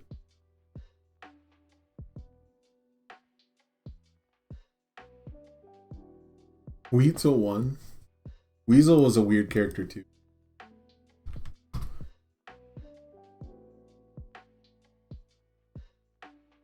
Discard one character card from your hand or staging area. That's actually really important. That second part, really important. Because now I can build the fucking eraser head to draw 2 cards. And then, you know, like Weasel can build the Weasel on turn 1 and then discard it from stage later instead of from hand. So like you become a fake 7-hander when you discard it from your hand, but you can bank it for later and become an 8-hander on a later turn. He had to be banned in multiple formats because of this bottom ability in tandem with having a bunch of card draw or like just bonus hand size, I guess. But that was also because he could stack this 4 hand size busted fucking character. So like, take it with a grain of salt, I guess. But like, this design is infinitely more playable and more interesting on this singular ability than the rest of this stuff.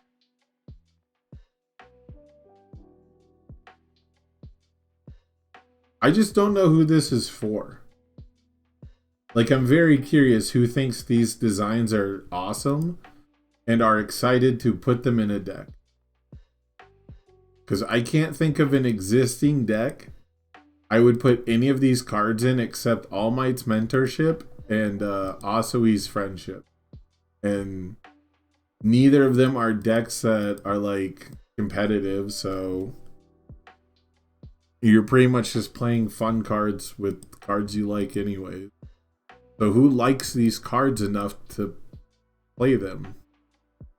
This Todoroki is close. This Todoroki is actually close, but maximum 5 is kind of fucking whack when we already have 1.3 million in the game. And like, we have Stun Hate. We have a Campy fixed deck. The Momo card is cool, but the Momo card I think is overpriced. Like Quick Thinking has the best effect in the DLC, but it might not be the best card. That's my take on that.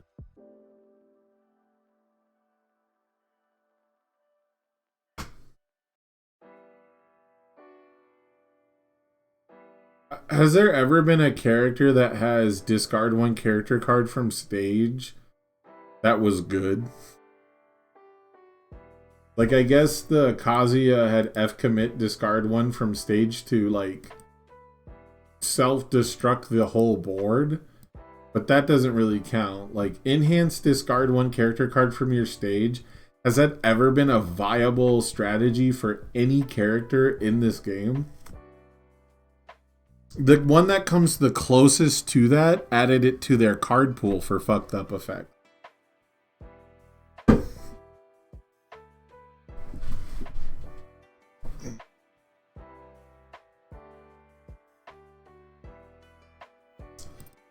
Like, we had Noob Saibot, who adds a character card from stage to card pool to do basically the same thing. Right? This is actually just a reprint. But when Noob is in the card pool, he does fucked up things. So much so that they had to errata this card to be Noob Saibot only, because people were playing noobs in their deck as a 3 difficulty action, basically. The question is there ever been a character that discards a character card from their stage for cost that was any good? Because the Kazuya does it technically, but he doesn't count. But like, Noob Saibot would get more out of doing his enhance than Todoroki does.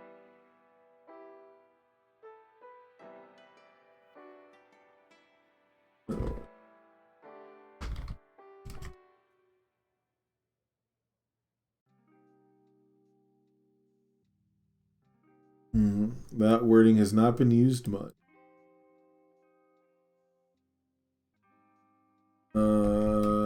Heidi technically did it, but not on purpose. Discards from hand.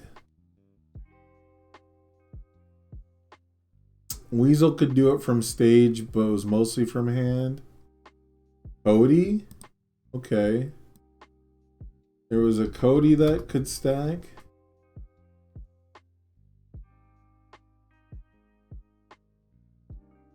Discard one character from play. Your starting character can... Okay. So discard one character from play after your opponent plays an action or attack. Card to their card pool, negate its effects. That card is an attack, discard it from their card pool. Okay, so it's a little bit like twice. And he's a 724?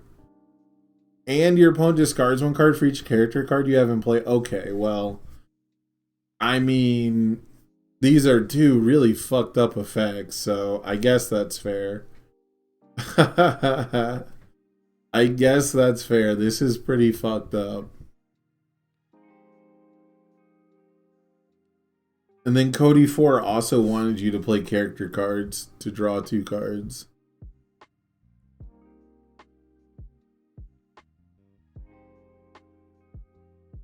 This Cody's actually a sick design.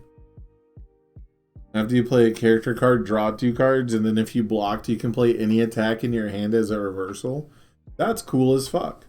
But this Cody is absolutely fucked up. It looks like this card, this is actually a lot like the Eraser Head. 528, but you draw 2 cards when you play a character card, and 3 diff. These are both 3 diffs.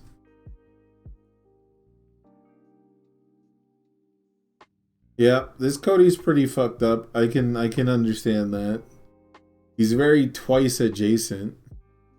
But also, I did say, to be fair, I said enhance discard 1 character card. This is response commit discard 1 character card. So, a little different, just a smidge different.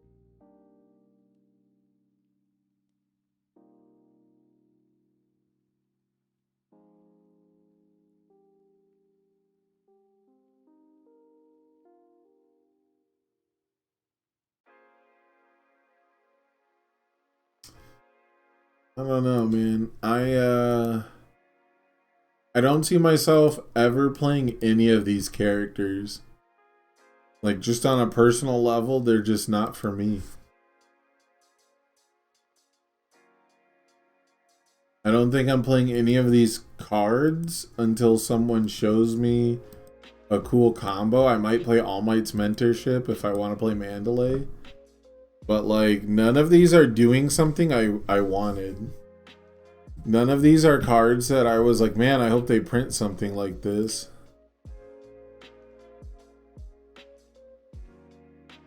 I hope to play against them in tournament. God bless. Hiroshima's assistance is close, but we didn't need more offensive control. We have enough offensive control cards. We didn't really need this effect yet.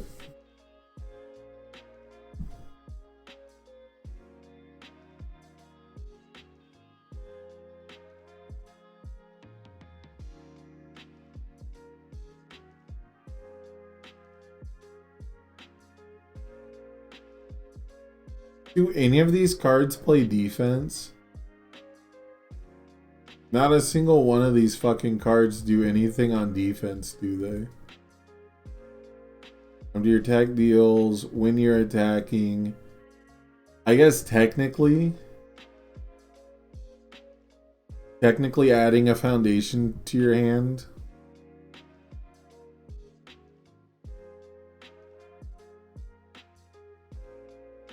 And then Breaker 2, I guess if you count the characters. Breaker 2 minus damage, seal and block stuff, and Bakugo doesn't need defense, but none of these cards even attempt to play defense. Yeah, you can pick up Faith Shield, that's the closest.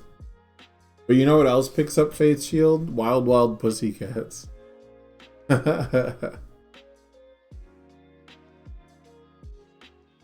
Although that one's random.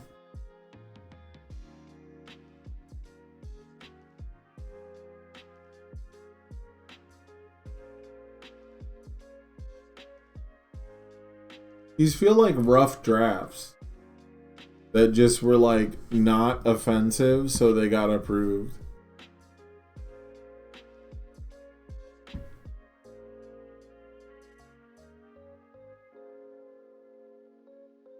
They just gave everything a bad control.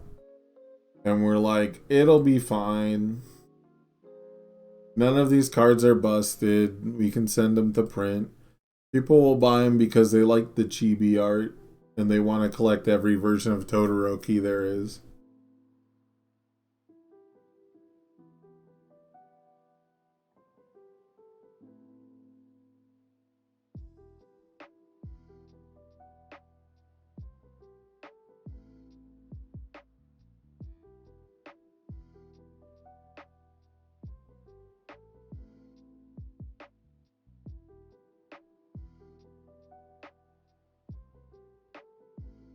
We do now have... So we have Eraserhead 1, which messes with character cards. Eraserhead 2, which messes with attacks. And now Eraserhead 3 just directly messes with foundations. So that's kind of cool.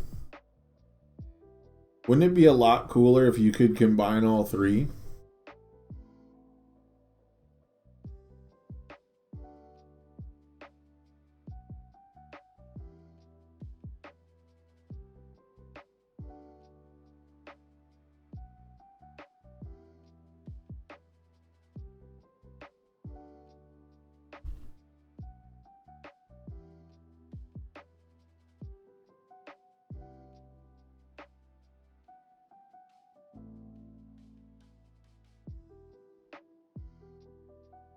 Like normally I can think of even like a big funny combo. Like even United States of Smash has Command Pigeon Flock and, you know, like other ways to make it big and stupid. But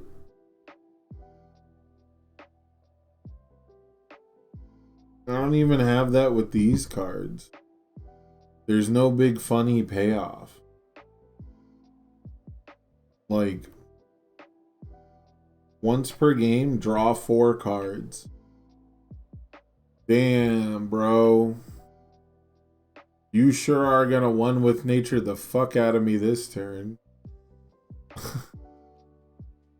You know? Oh, +4 damage to everything? Nomu, are we? Like...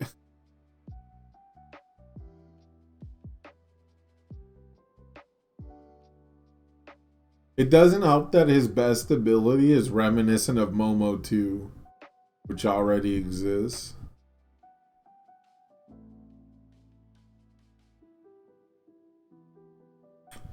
Oh, bro, you stunned me out. I really hope you don't play a 1.3 million indiscriminate shock. But it's cool. Your entire character is once per turn. This attack becomes indiscriminate shock. But maybe not better. You know?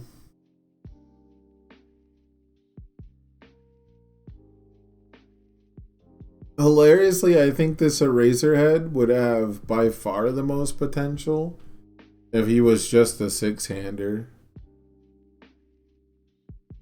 But it's like... Jump through a million hoops that Jiro doesn't have to. And jump through hoops that Momo 1 makes very easy to do. To get a payoff that is probably really fucking good. Like, This Eraserhead is actually really fucking good if he just builds 5 cards on turn 1.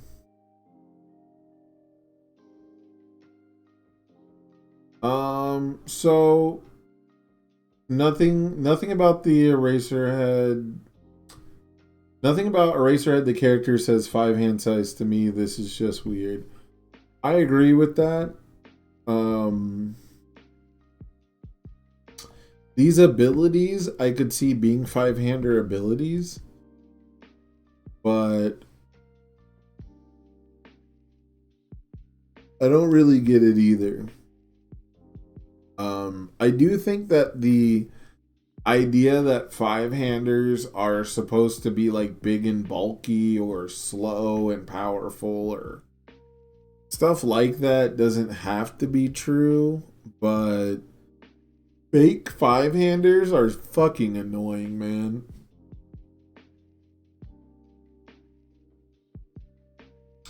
Like, as ridiculous of a character as Fourth Kind is, he's at least like a 5-hander that plays like a 5-hander and isn't like a 529 or a 528 that hopefully stops being a 5-hander as soon as turn 2, you know?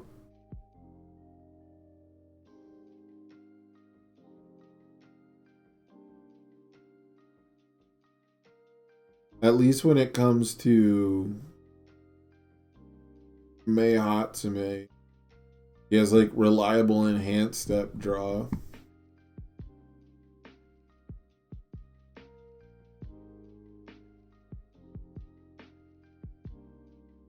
Now we have more uses for the Twice Foundation. That's just E-flip, discard a card, add a character to your hand. And if you don't have, you know, if you're not on Chaos, like, I don't know. It's weird that this shares a twice symbol. I guess Chaos Twices will play this card.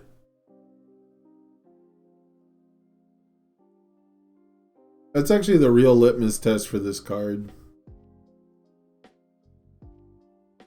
Is this attack worth playing in Chaos Twice? If the answer is no, it's probably worthless, right?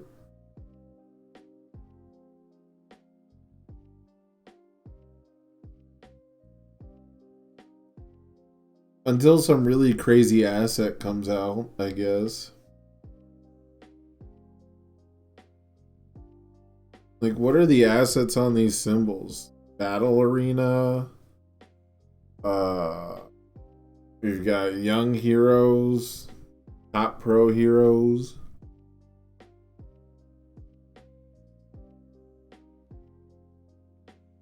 League of Villains bar, I think, has air. Could be wrong. I don't know, man. I'm just... Yeah, UA high, and it's the one card. It's the one card in the DLC that doesn't have ally. Of all the ally cards, the one that picks up the ally asset terrain doesn't have ally. Which of course is why Quick Thinking couldn't build UA high. Actually, I don't think Quick Thinking is an ally. Oh, it is. Okay, well. What the fuck, man?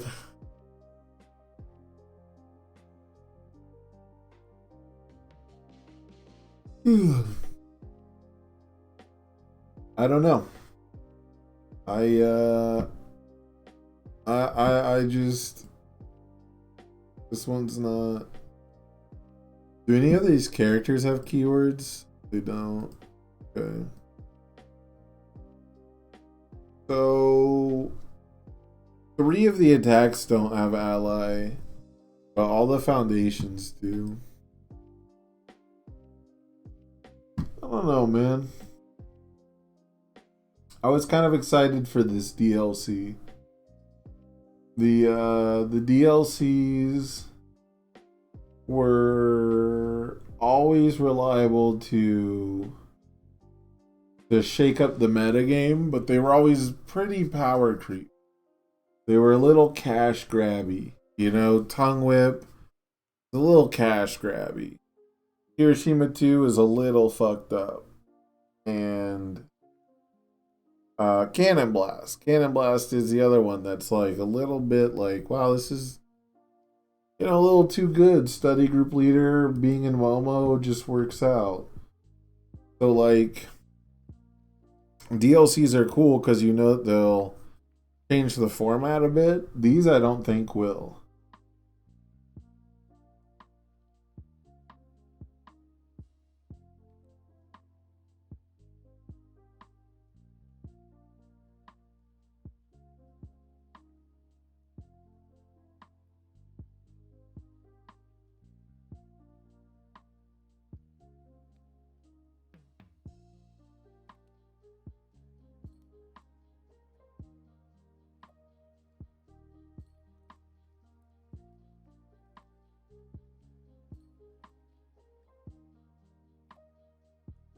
I don't know.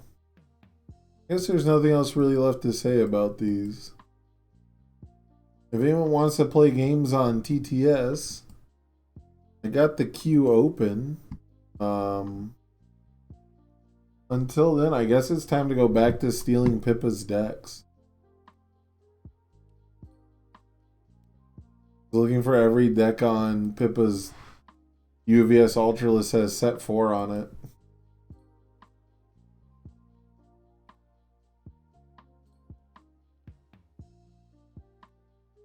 Set 4 all my... What? Oh, you want to play extra character cards, do ya? Well, sonny boy. Have I got the Oh my god, it's playing a 1-check. Jesus. Bro, we just went all in for every All Might. You have to. Pippa labels everything because they have to. They have 700 fucking decks on this website. Have you guys have ever seen Pippa's fucking page? It's like how many decks? 700? 710. Unlike when you try my decks, what do you mean try my decks? What do you mean when unlike when you try my decks? Nobody tries my decks. My decks all have names. What do you mean? Every single one of these decks is labeled.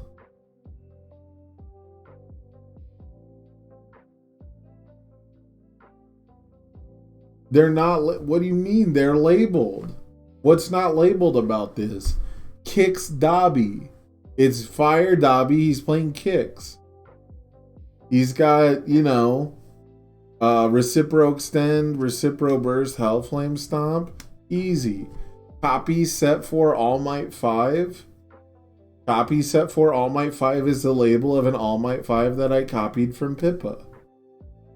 Counter meta question mark. That's me trying to figure out what the counter meta is. Trolling locals. It's a deck to troll your locals. These are clearly labeled, and I don't see any reason why you would have trouble not understanding these decks.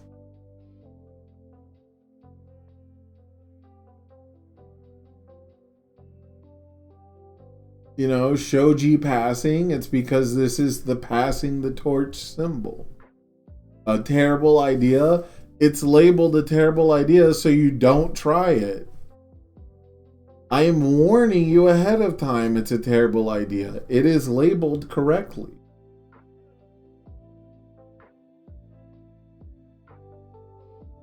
Play my spinner list. If you had a UVS Ultra link, I would.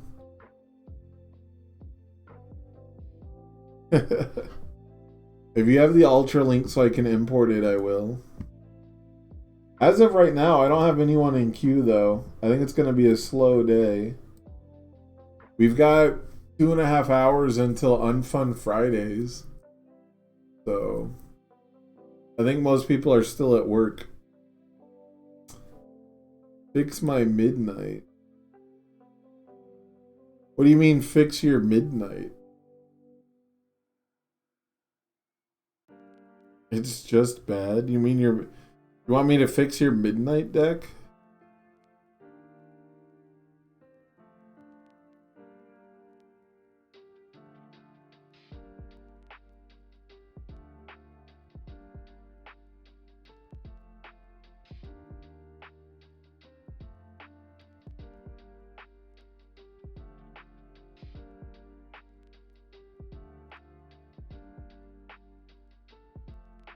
Were you playing the Void Recipro Burst Midnight?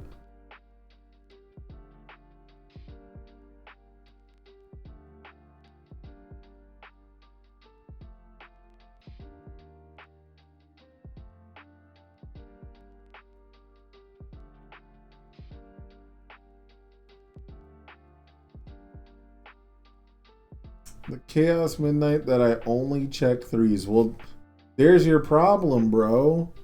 The deck is fine. You're just checking bad. Did you put 5 checks in your deck?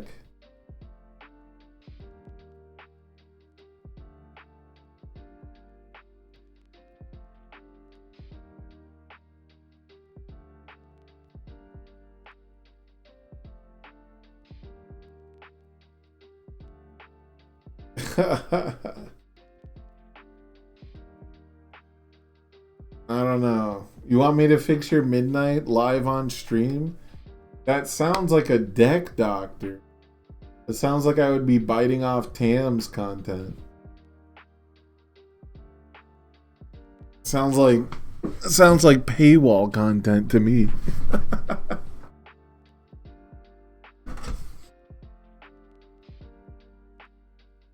What's up, Monk?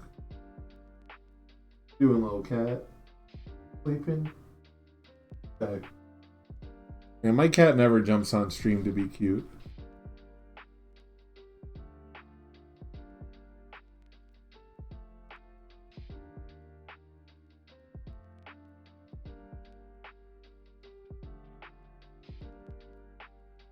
Can't bit off Yu-Gi-Oh content. That's true. That is also true.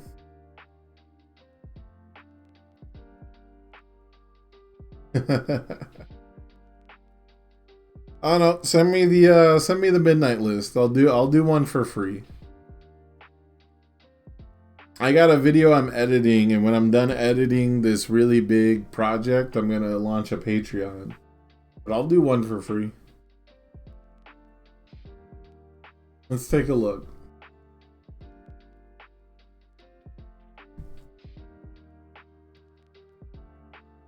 Oh boy.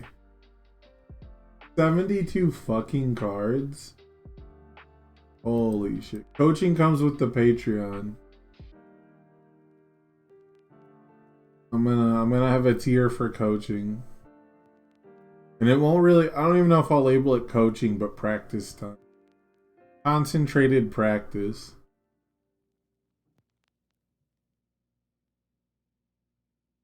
Oh man, this is a lot of cards, bro.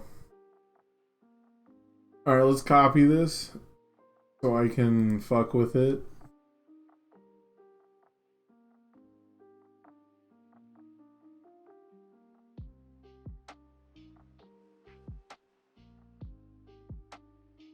Bring these over here.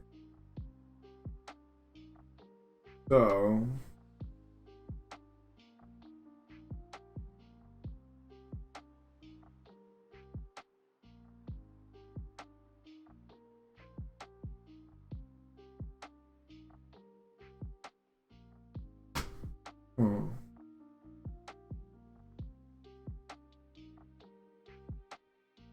playing Cremation, but no Dark Shadow Ruin. Alright, so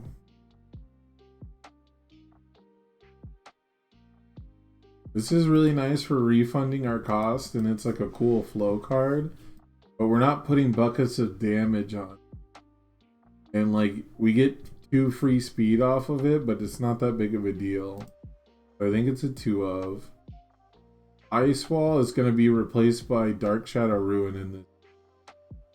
Uppercut's a cool defensive card, but we're sideboarding it. It's not going to slow down certain decks. And you don't need it in every matchup. And offensively, it's lackluster unless you're spending momentum. But we're going to spend momentum on very few actual things for this deck. So, especially if we want to play Cremation. I mean, Anna Voice is like cute, but it's not a real card.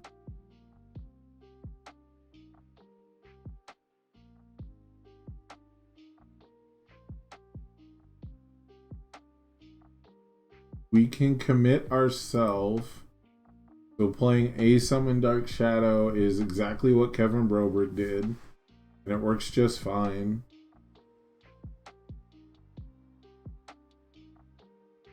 Teamwork could be good, but I don't know here. Hold Hostage is a decent sideboard option for certain decks. Hold Hostage fucking blows 5-handers out of the water. That's a big part of it. Like Nomu decks, it's like, I can block this Nomu attack. Let me just hold hostage you, bro. Like, it's actually fucked up against 5ers. But if we're going to go in on a one big dunk, we're going to go all the way in with Cremation. Then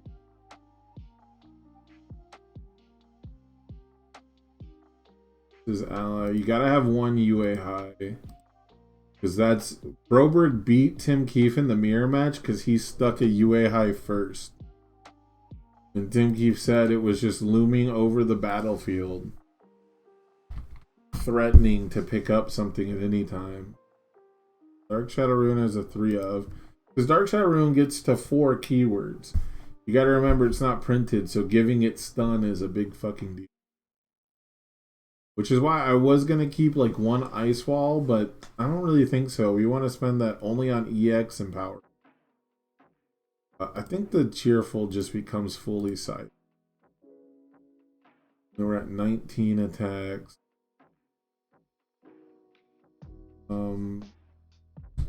Dark Shadow Behemoth is really close though. It's really close. Yeah, I don't think I care too much for the rest of it.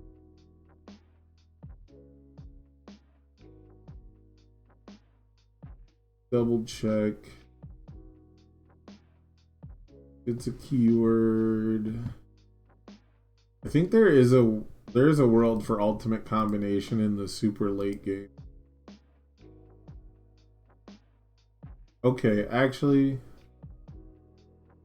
we're gonna drop Freezer Burn. I love the idea and I'm a big fan of Freezer Burn, but we're gonna go with something totally different here for finishing. We're gonna play Home Run Comet, and we're gonna actually turn this into a very momentum hungry deck. Because Home Run Comet's also a bunch of keywords, but it blocks well.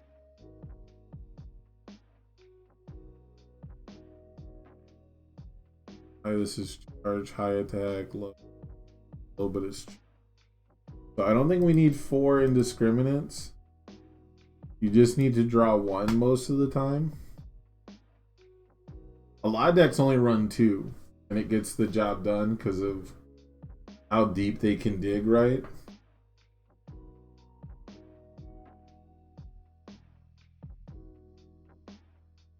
And then Ultimate Combination is just mega fucking fast. And then Home Run Comet fuels a lot of kind of greedy things we're going to try to do.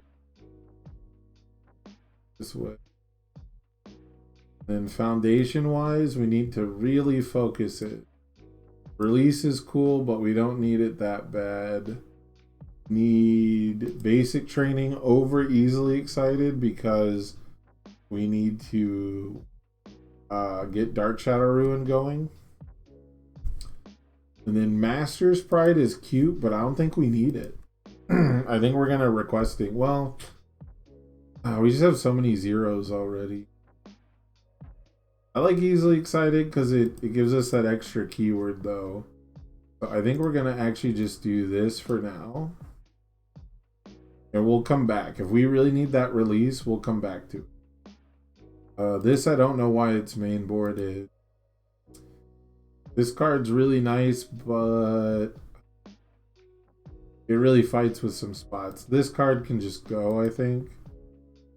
Cool Student, we're going to up because we're doing a bunch of momentum shenanigans now. Actually, we're only going to up it one. This is fine.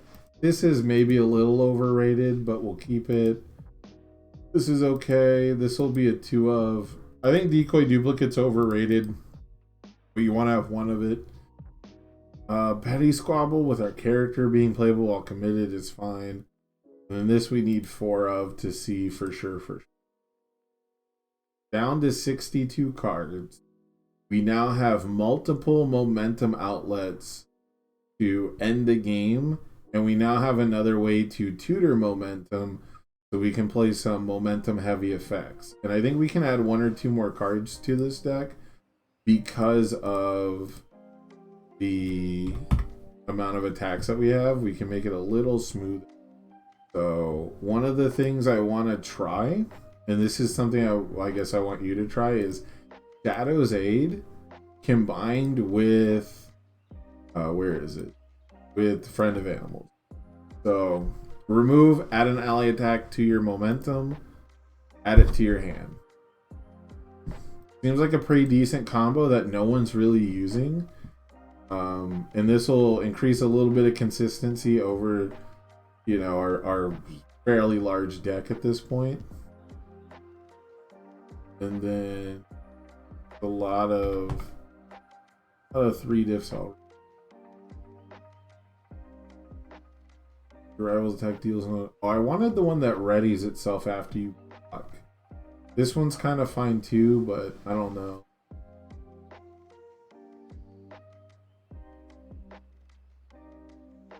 Successful results. I think I like successful results over feeling cute, specifically because now that we're going to be momentum hungry, and successful results is good into stun decks because it lets you keep getting your character enhanced.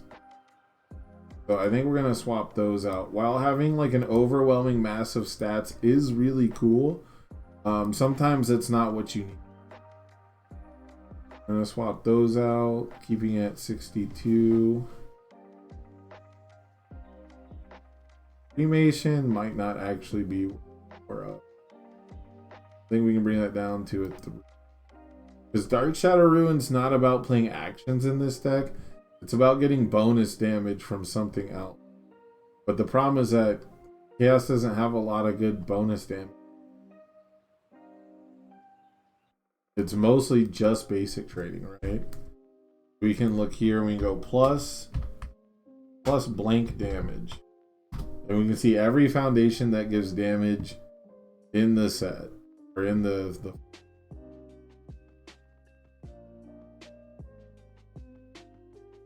ambush tactics. If the first attack was blocked, not.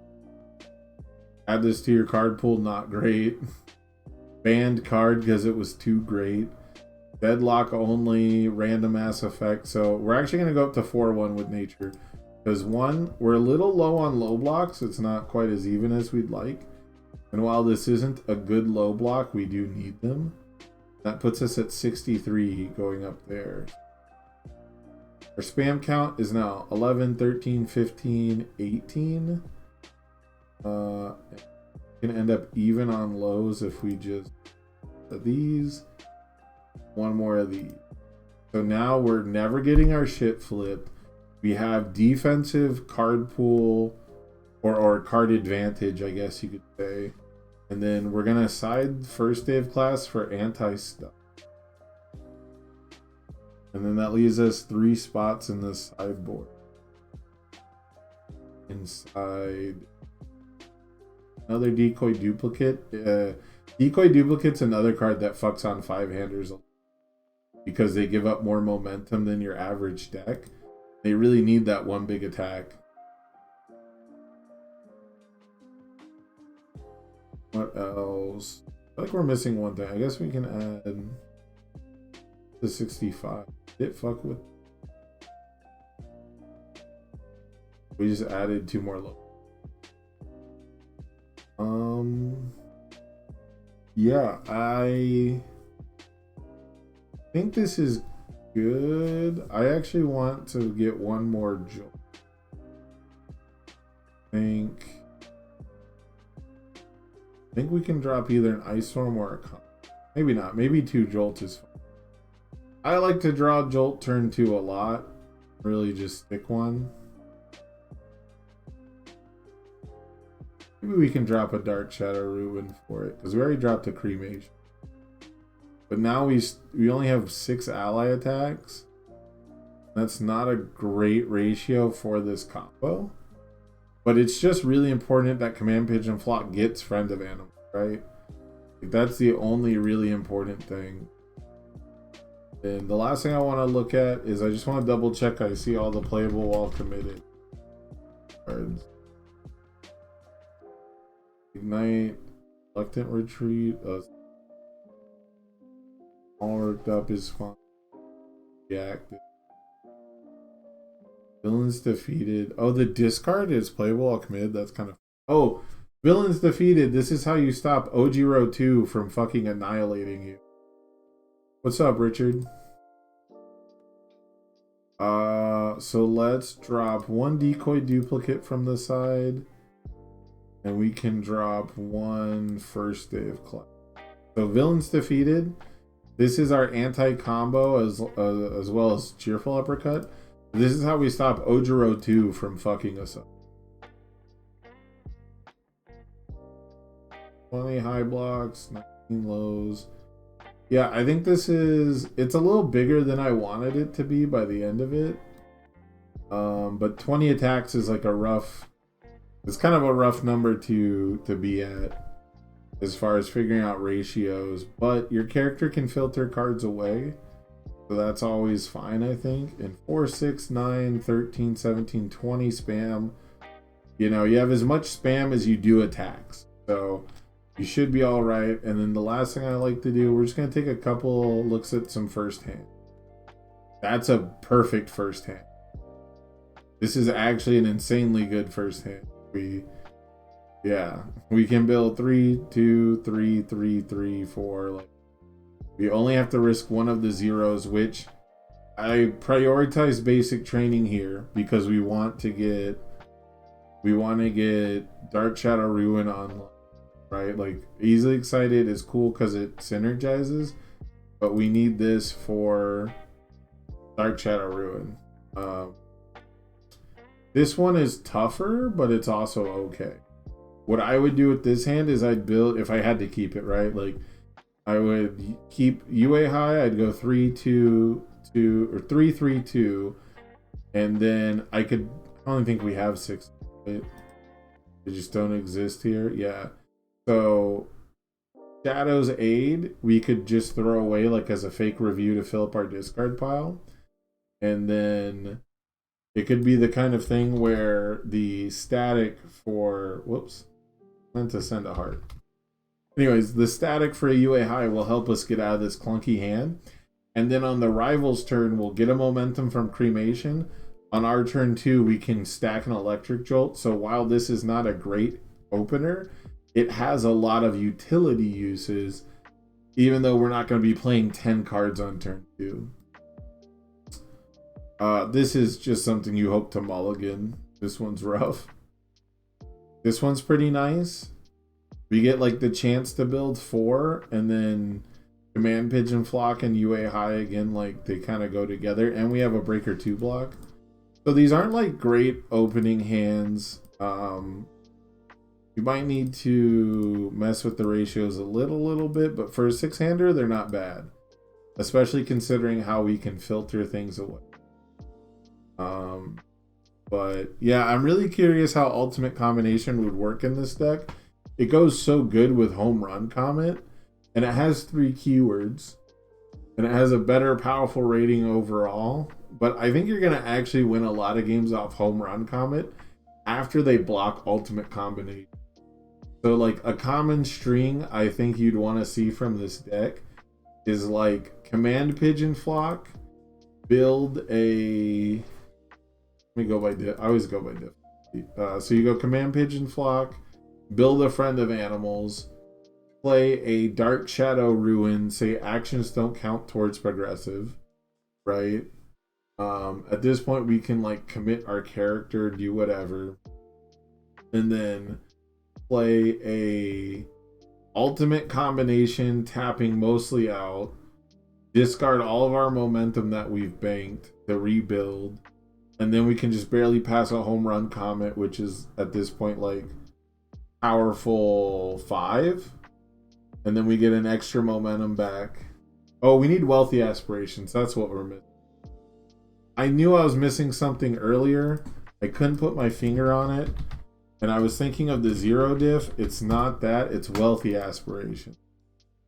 We need 1 copy of wealthy. That should make us even on blocks too, right? 2020. Yep. Okay. It is unique, so I think it's fine to just have 1 of.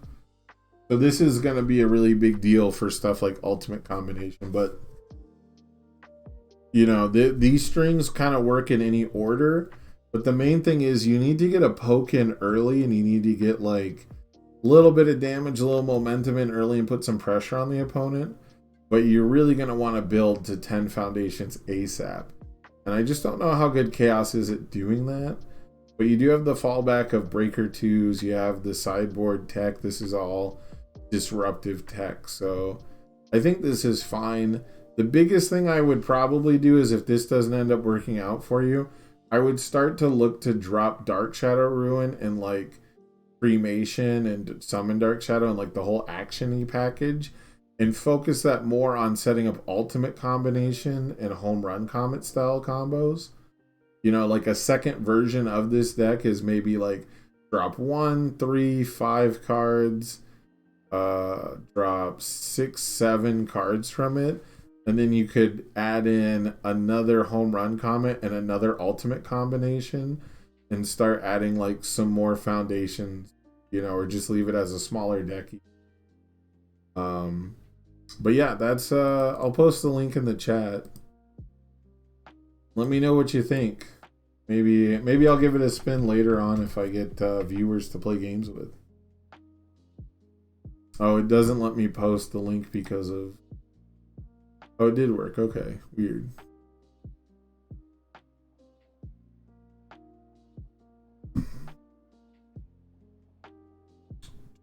Oh yeah, link for spinner. Okay, I might play the spinner deck.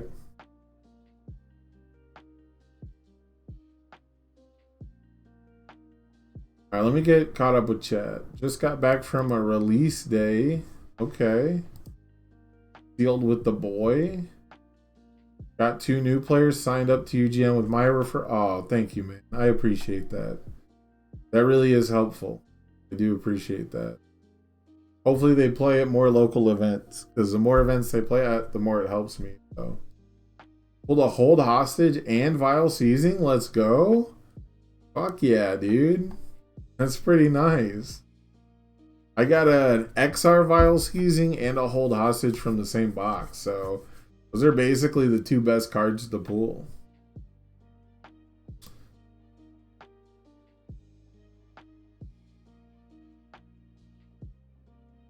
Yeah, hold hostage and vial seizing is better than most people's boxes for sure. For sure. You don't build super much. Build turn 2 or 3.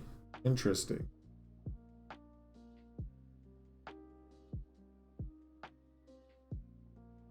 Yeah, getting a local started is rough. Takes a lot of time. A lot of time and dedication to getting it going, I guess.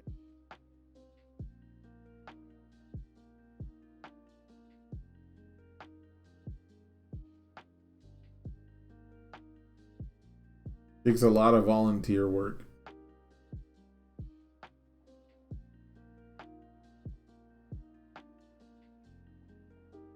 Asset URs? The assets are cool.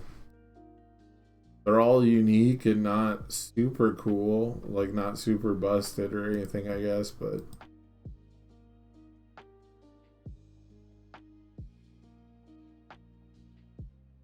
I keep forgetting Fancy Feast is just in the set. Fancy Feast looks like a fucking promo, dude. They seem keen, which is the main thing, because cards and decks I can always lend out. Just having the bodies that are interested, right? That's what I always say. Like, just give people a way to play for free, and then if they like it, they'll want to invest, right? Like, make it easy for them to play. It's kind of wild to me. I don't know. I maybe have just been lucky, but like all the card games I've really gotten invested in and really enjoyed, people were willing to just give the cards away. Even when I played Magic because people were like trying to start a Magic group and making it easy to play multiple decks.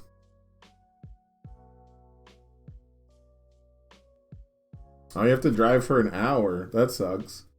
Yeah, please let me know how the deck goes, though. Very curious. It's very similar to Broberg's, but I think the Home Run Comet plus Ultimate combination is some real sauce. Our locals has 5 community decks that we lend out. That's pretty tight. I like that. I've been thinking about doing that. I don't have much of a collection because I don't like having cards I'm not going to use. But I've thought about putting together a shell from my bulk to make decks for new players, or like to make, like the budget no rares version, but I don't have any commons and uncommons from set 1 basically. Like, I don't think I own requesting a like, I just didn't buy that much set 1 product, and then I don't know what happened. Like, the little bit I had, like, I think 2 boxes of set 1. Maybe not, but I ended up with like no set 1 product at all, and it's very tough to make a budget deck without set 1 cards, because those cards are fucking strong.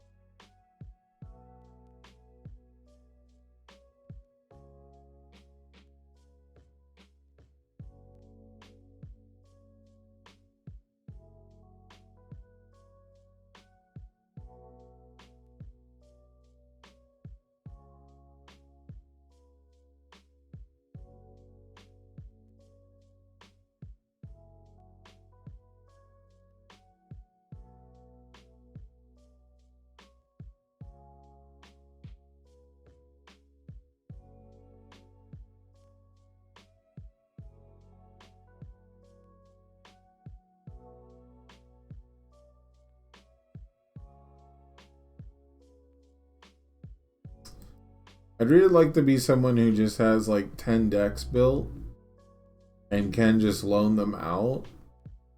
But at the same time, like, if I wasn't loaning them out, it would make me really anxious.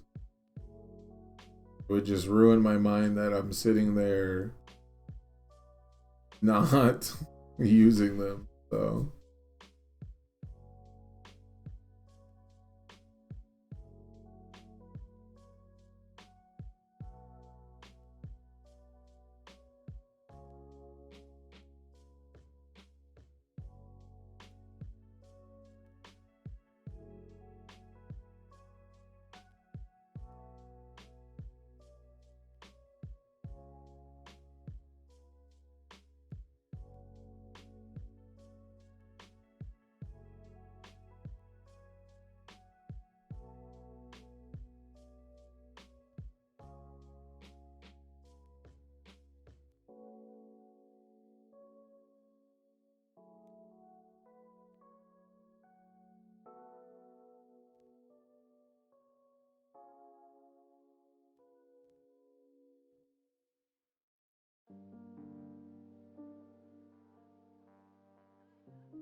4 Justice Rushes and 3 boxes? Bro, that's so unlucky. That's actually the most unluckiest thing I've heard all day. That's actually painfully unlucky, my dude.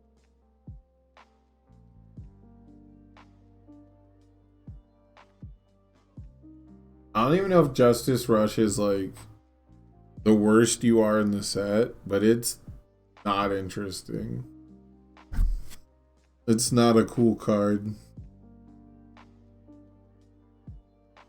I don't know who the fuck designed, if this is the only attack in your card pool, it gets 2 damage and stun 1. But you think the Deku Echo is the Deku Echo? God damn it. You think the Deku Echo is the worst you are? I think it's pretty good. I think people will underestimate stat sticks.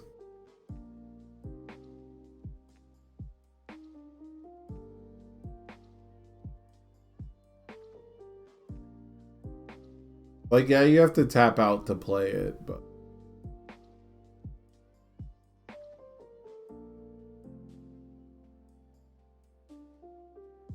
there's also just the old head in me who thinks that, like, if it was multiple 1, it'd be fucked up.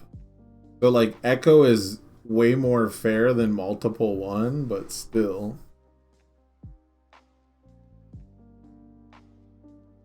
Look at this guy with the fucking most insane box of all time.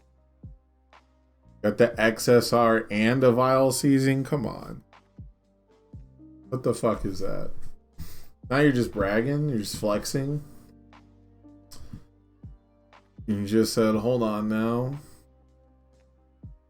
What the fuck? I didn't even look at half these decks.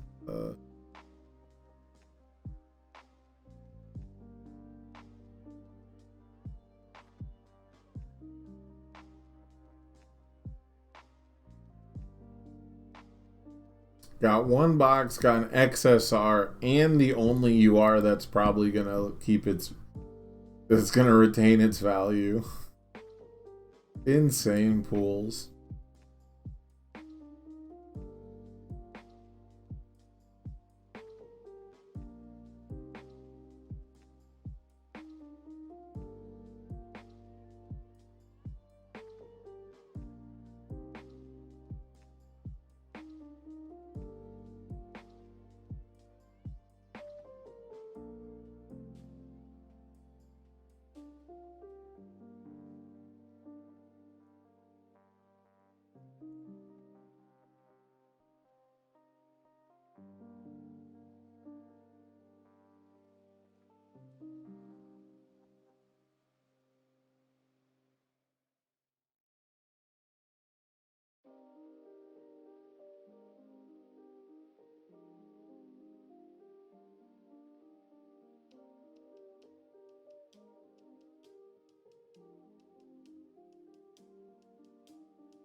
Fix my blocks.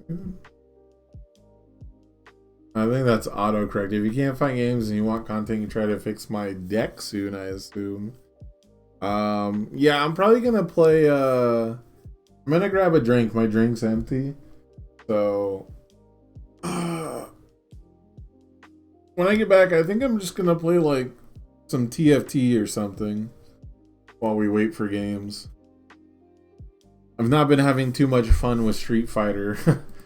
We get my rank in Street Fighter is high enough that people just know all the gimmicks for the characters I play, and it's been pretty frustrating. I'm like officially too high of a level to have fun in Street Fighter anymore. But I'll play something when I get back. If people want to join the queue, let me leave a link. I still can't get my fucking Discord invite link to be permanent, to never expire, but here is the link just in case. If anyone wants to play TTS, let me know. But I'm gonna take a very, very quick break. I'm gonna be right back.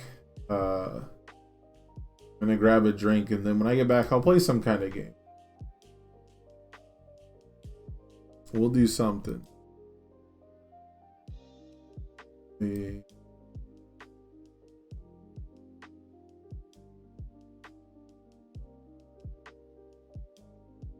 like that. All right, chat. I'll be right back. Give me a couple minutes. We will figure something out.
Oh boy. Well, there might be one little problem tonight. I was looking for my throat lozenges, and it looks like I'm out. So my throat's a little scratchy. Not really scratchy, but it's definitely I don't know, worn out, right? Like it's just starting to get pretty bad. So I might cut the stream short, or I might just not be like super talkative. But yeah, if I'm quiet or my volume or I cut out a lot, it's just because I'm trying not to strain my voice too much. I'm gonna have to get more throat lozenges tomorrow morning, maybe later tonight if I can. Yeah, that's pretty rough.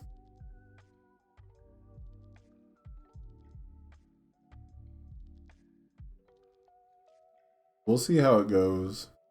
Not like too bad right now, but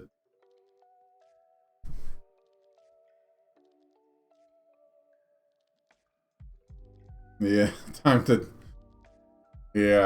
spend $25 on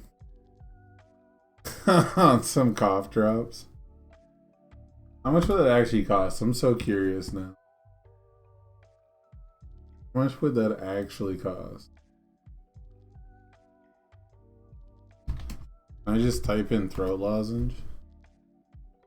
Come up.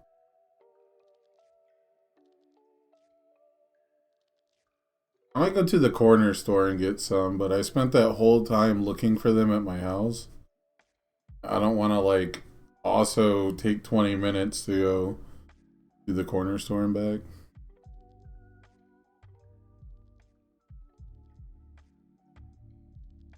What's just the first result that comes? 729. I guess there's a 19 count. $4, alright.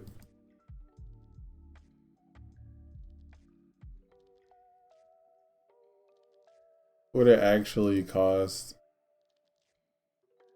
Without, was there like a small bag fee? $13. God damn. God bless. That's only with a $2 tip. $3 for delivery. $3 small order fee.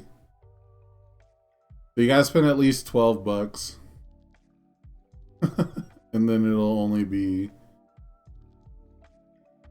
what, like $360. Pretty funny. Yeah, I'm gonna get a really big bag. Keep getting like the normal small bags. I didn't think it would be this bad either. I think it's part of the weather changing. The weather here in Vegas has been like super cold, which normally I'm all down for. I don't like at all. I'm actually dreading it being slightly warm, even the littlest bit. A big reason why I was able to start streaming in the winter is because it's not super hot. And I'm afraid that when it gets really hot in the summer, live streaming is going to feel like torture. We'll see. We shall see. Because I can't run the AC all day, every day during the summer here. But who knows? Maybe by the time the summer's in full swing, circumstances have changed a lot.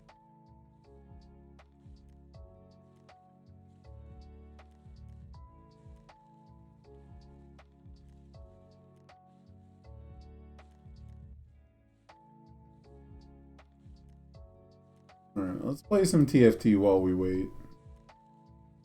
I'm not too surprised there's not that many people in queue. I know today's release day for League of Villains. People are doing sealed events today. I think Arizona just switched its locals to Friday. They went from Thursday to Friday, so you know, some of those people who would normally be here, a lot of people are at work because it's a weekday. I think I'm going to make a schedule for this weekend. Kind of like I did last weekend.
Oh, did the music stop?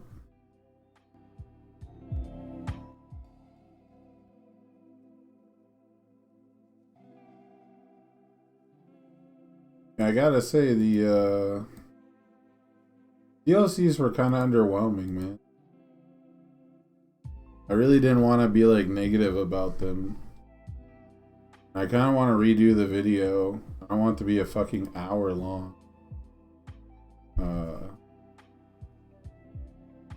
But I also want to do like my actual thoughts and opinions on stuff. But to do that, you have to like think of like every combination. Like, I don't want to specifically do snap judgments.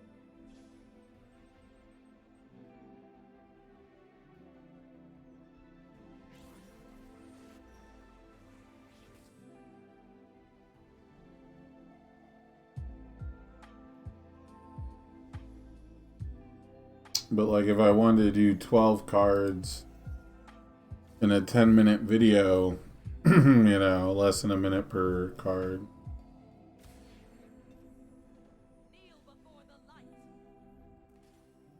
Yeah. This case I'm opening has also been underwhelming. The one thing I've always been shitty about is like I think my worst trait as a consumer is I scoff a lot at the secondary market, especially for this game. But like, I wouldn't play this game if cards were expensive, right? Like, it just, you know, at least with if people were, I don't know, treated it the way they do in other games. Like, I get annoyed when people are like, oh my god, I opened a $40 card, and it's like, I've never known anyone who was able to sell that card for $40. It just feels fake. It feels not true, you know? And so now, and we never had a TCG player market. Now that we have TCG player activity and stuff like that, it's just like it's just like too in your face. It's too in your face that before the set even releases, people have pre-ordered fucking XSRs for less than $20 or whatever. I think they were 25 for XSRs. It's painful. So like when I get product, I want it to be worth stuff, like duh. And if it being cheap is the cost of making the game like approachable, doable, affordable, whatever, like I'd prefer that. But it really bothers me when people open up their box and like they don't even have a chance to get their value back. You know, like that's just part of the reason we as consumers are willing to gamble is because there is a chance to win, right? And like monetarily, unfortunately, it comes down to just numbers. Like it's just got to be enough. I don't know. I don't really. Like I said, it's probably like my actual shittiest quality as a consumer because I kind of want to have it both ways. I want to open expensive cards, but I don't want it to cost $300 to build a deck. So what do you do? And that's pretty much what a lot of Orange Card, Blue Card was about this weekend. This week on the podcast was a lot about Clash Reunion boxes. I did stuff like that earlier in the week. And about like, how do we make these cards worth something?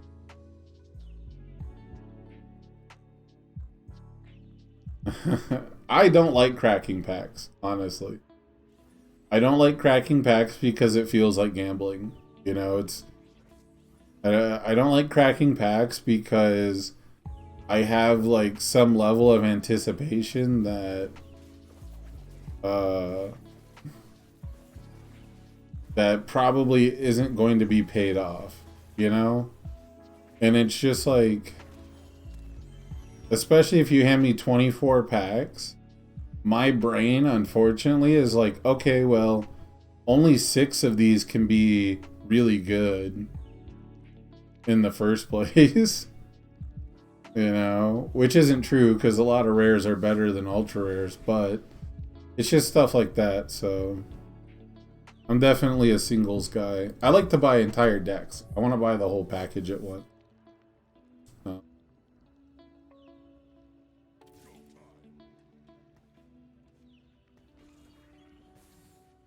Try a civilian.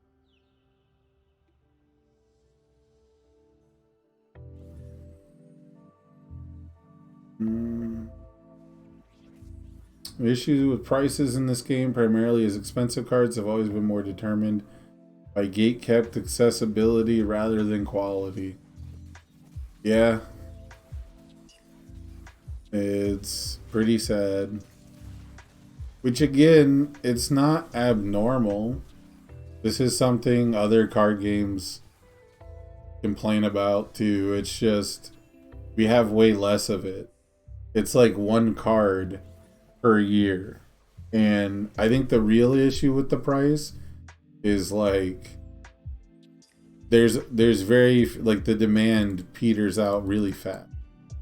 I think that's my issue is like if you go to like the 3rd provisional showdown, your provisional promos are not worth what they were at the first 2. People just have them by now. So that's the other thing is it feels really bad when the cards are worth something for like a month or 2 because I feel like I'm scamming people. Like if I sold sports festival stadiums for $60 each instead of, I think I ended up selling them for $20 because I actually had to borrow them from Osei Tyson. Like he came through for me in Orlando with like I think a play set. And I sent him one back because he lost one.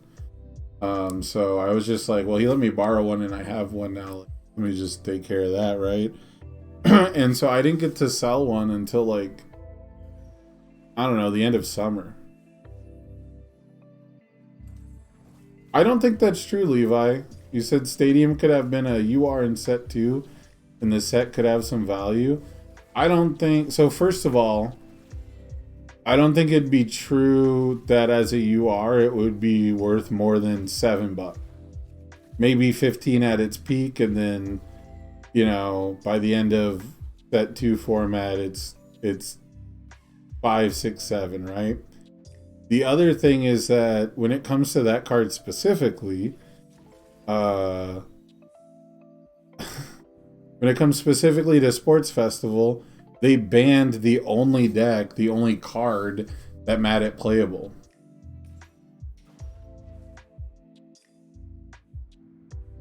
That's true, I guess, but you're not opening packs of set 2 for, like, you know, like, even an Excited for Blood doesn't get you close to your value for the box. So yeah, well, fuck Jiro playing that card. I think that card was fine for Denki. That card was okay if you weren't pumping damage. Like, that's actually my biggest beef with Sports Festival, is Sports Festival turned my electric jolts into throws. Sports Festival made a lot of Denki attacks, you know, 1 damage better.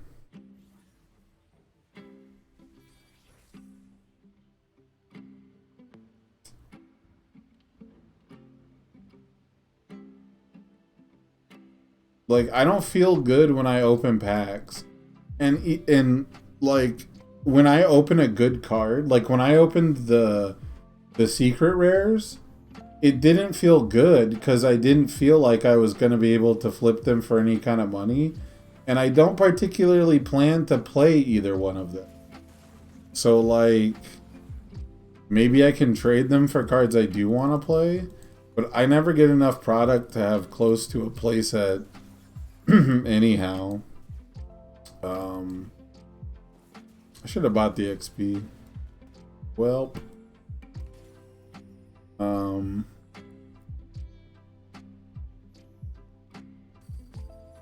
yeah, like, I got most of the cards I own, I opened in packs I won as part of topping events. So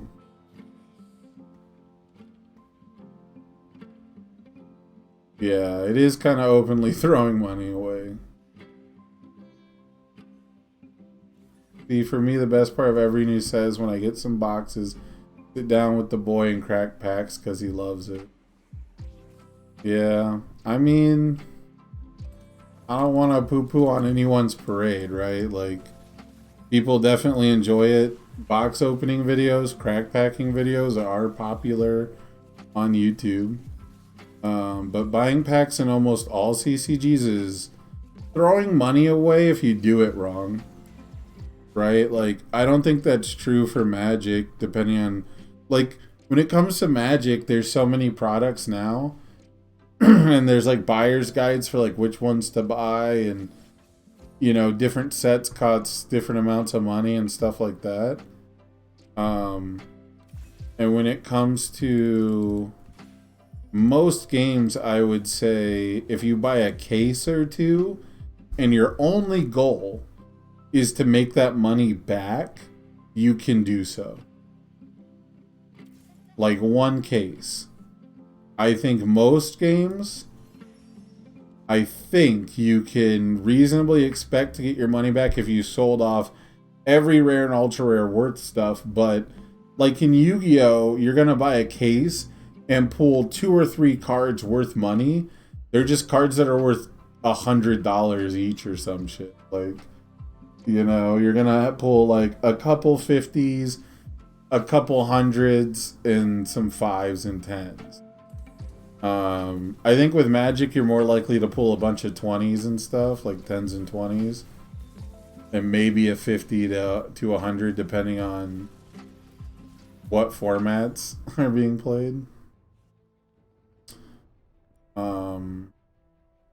But like in our card game, if you can buy if you can buy it in a pack, there's too many of it out there. So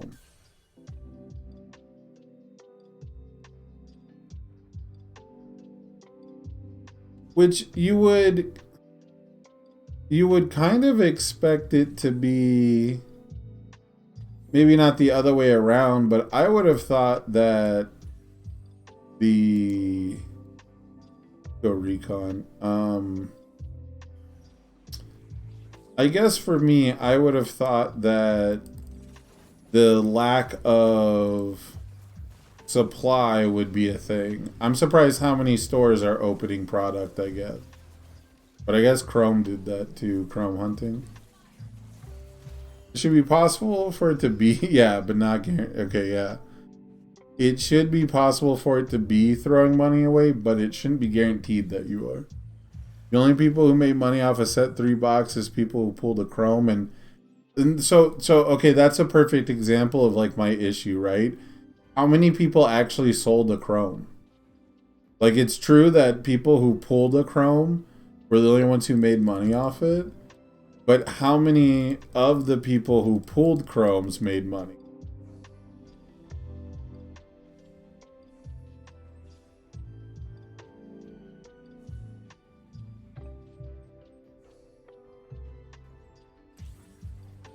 The market price for set 4 XSRs is $20, guys. Mitchell Semino said he's going to eat a hold hostage XSR if he can't sell it for like, I think it was 80 bucks. The market price is less than 30.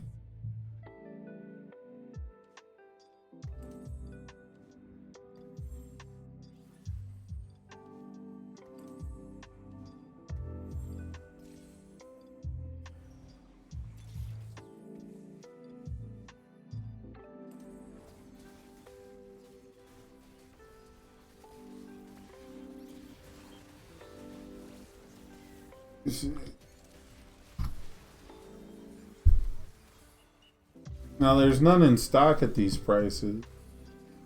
And I don't know if they're going to be honored. But the market price for hold hostage XSR is $24.99.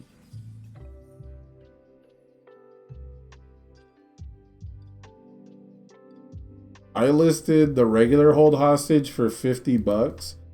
And I had people sending me like pre-order, pre-sale receipts for $15 for the regular SR, man. And I was like, all right, I guess I'll just wait and see, because I'm not going to sell this card for fucking $15. Like, I'd rather just decide to play those symbols at that point.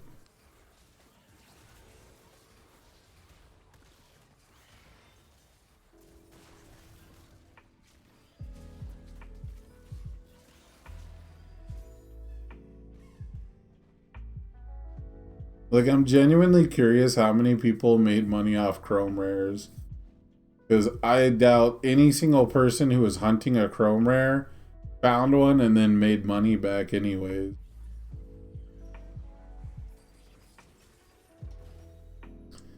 They're probably cut and run now, but I'm a greedy bitch.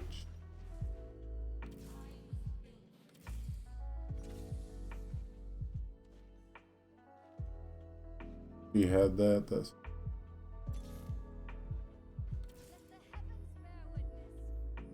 weird.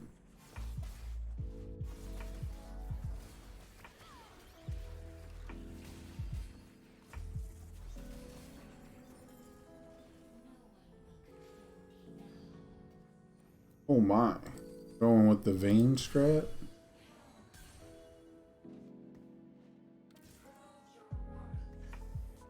Another frontliner. Up here.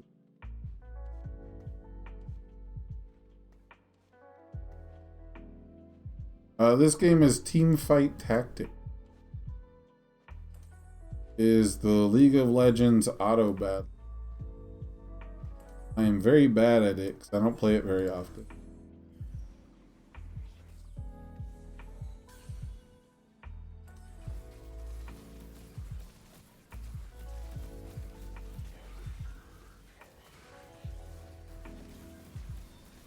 Oh, regular hold hostage just sold for 25. Oh, okay.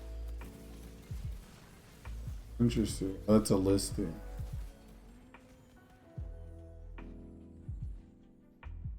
Okay. People are caving. Apparently, the market price for regular hold hostage is 26 bucks. And the market price for XSR is 25. That's fucking hilarious. Artifact, sure. An artifact.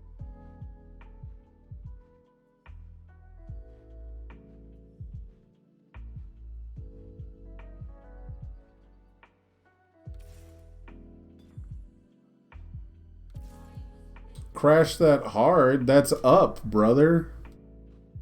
The market price was 15 bucks 3 hours ago. When I started streaming, the market price for a hold hostage was 15 bucks. It shows that there were none left at those prices, and people are buying them for whatever they're listed at now. The main thing is there's no events happening. People are going to start buying these cards because if they buy them now, maybe they'll be here in time for Monday Mayhem on the 13th. But realistically, people don't know if they're playing in that stuff yet. They don't have all that info. So it's going to be when the next Monday Mayhem or Oceanic Regionals is about to happen and people decide whether or not they're going to play Hold Hostage. Is when we'll find out what the real price is.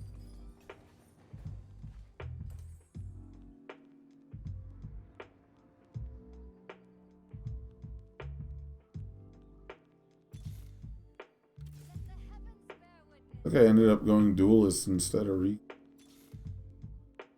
I hate that for.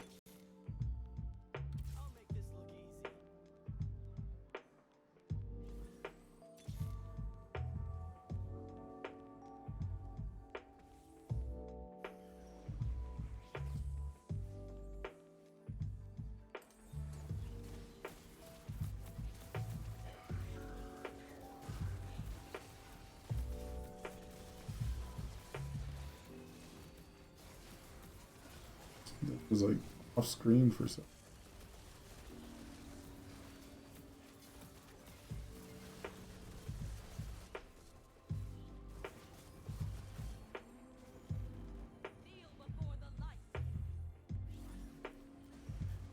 I wonder if somebody just has like an alert set up to find out whenever there's like a super cheap, like anytime a hold hostage is put up for like less than 20 bucks or like less than 30 bucks, they just buy it out.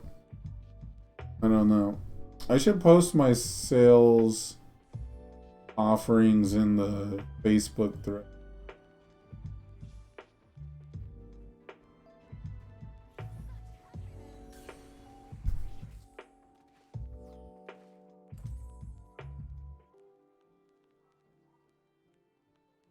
Hey, another underground.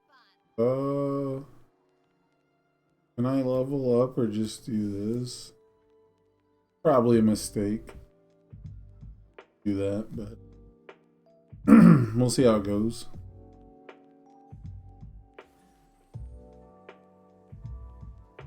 If I can get 2 more heist levels, I should win.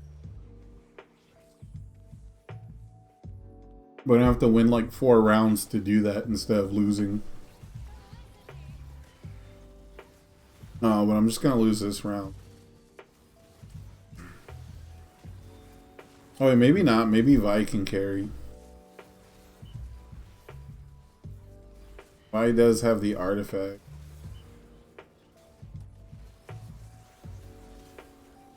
This fucking Yumi, it heals every time. It heals when it casts. Oh, it's just Yumi.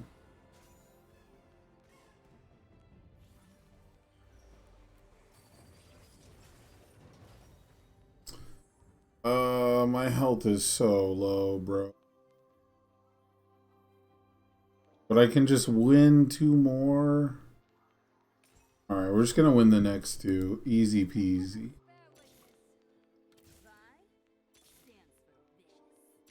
I was really hoping to get that.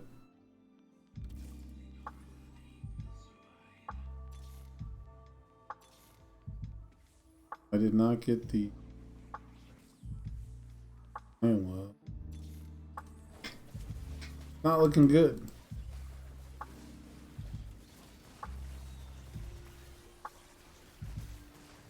Oh, now it's looking good.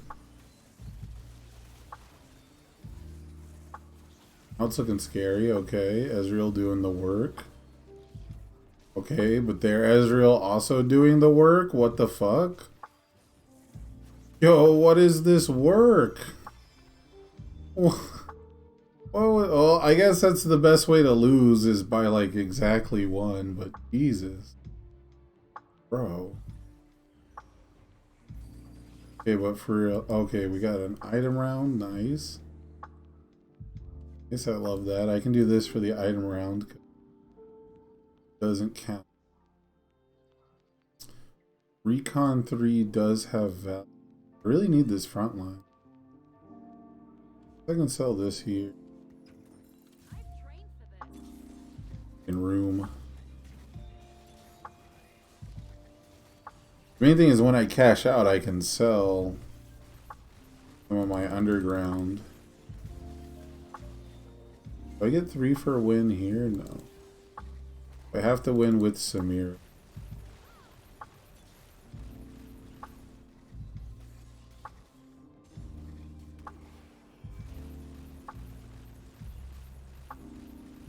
Not even gonna win the item round? Jesus. Bro, please. You're killing me. Okay. My bench is full. Alright. Gotta sell someone anyway. Time to spend the money. Gotta spend the money. What is this? Item? Got it. Think item? Think.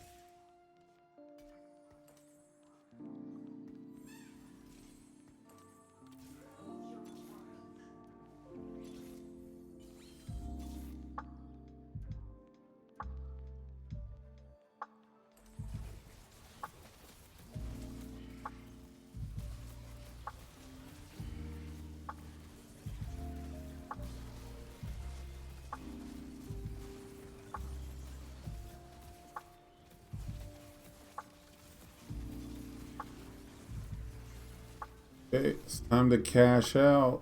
Time to cut and run. See what we get.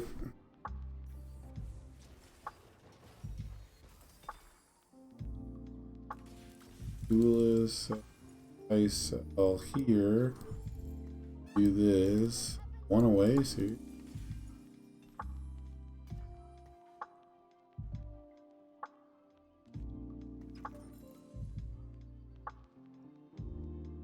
Need duelist. I'm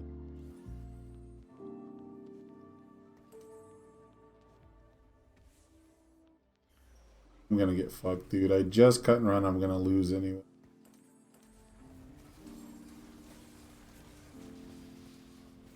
We'll see how it goes.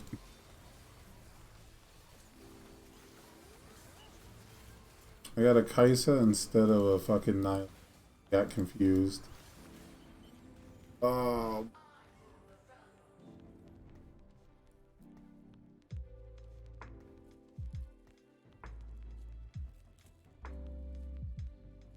Oh man. What do you guys think is the best card in set 4? Any rarity, any stats, whatever. What's the best card in set 4 total?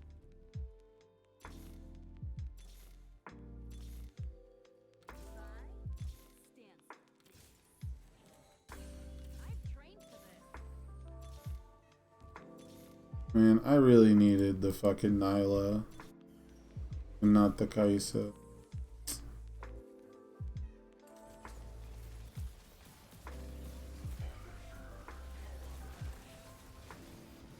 Decoy duplicate. Man. I hope that's true. I like cards like that. So far in testing, decoy duplicate has not done too much for me. But that card is hard to track its usefulness sometimes. That's the kind of card where decoy duplicate keeps you alive. Even though you can't tell it, even though you don't use it. Like when you have to use it is when things are really bad, right? So I just take the Vi. That's like a shitty item for my team. Got me, pal.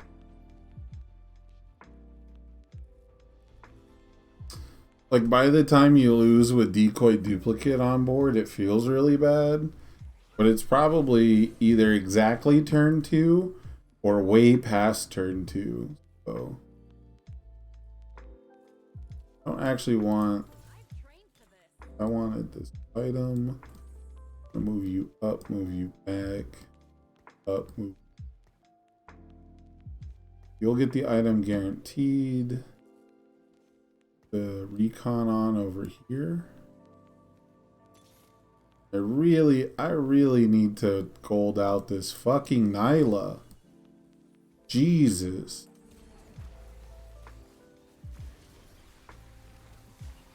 Just give me the gold Nyla game. I deserve it.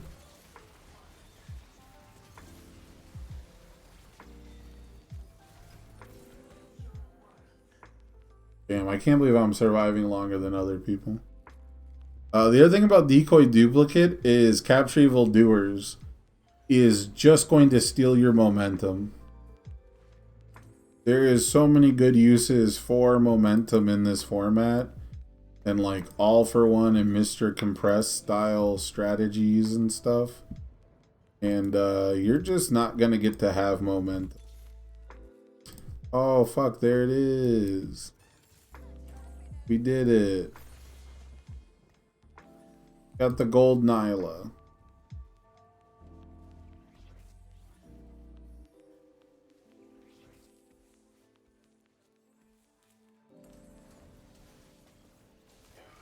Oh, she got an anima visage. Nice.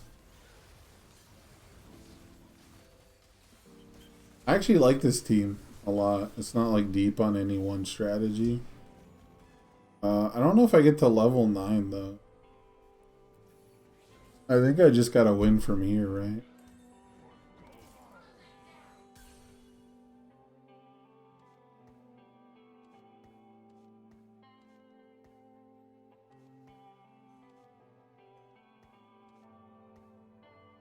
Might put...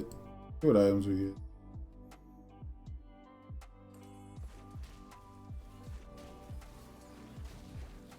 Might put the Thief's Gloves on cut. Put the Rapid Fire Cannon on Vein.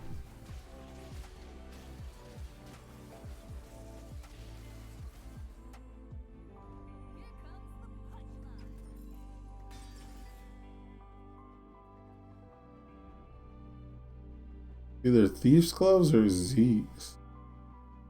I think we're going Zeke's.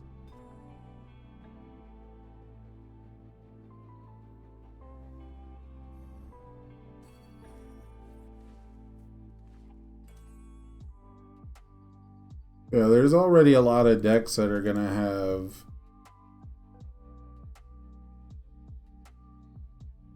This is a level 1 duelist? Jesus. I could have replaced this a long time ago.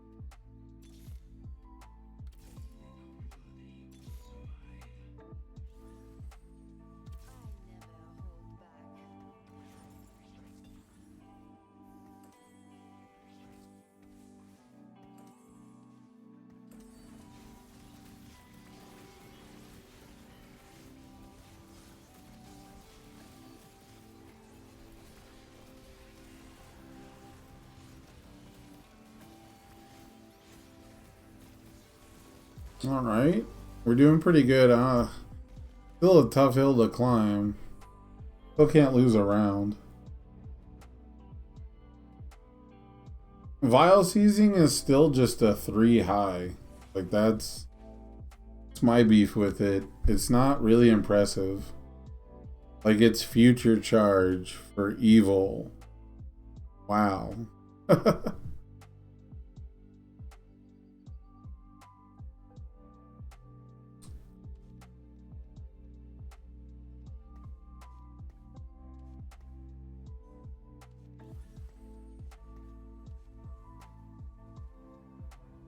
Yeah, it's a breaker high block too. Like seizing decks are gonna just breaker each other. Like no thanks. I don't want to be involved in that.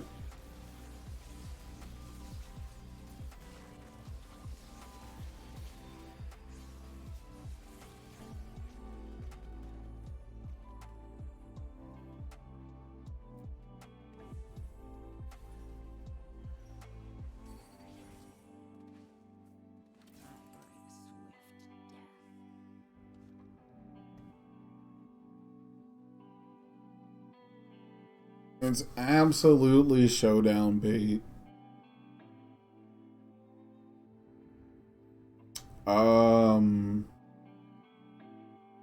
The best showdown deck.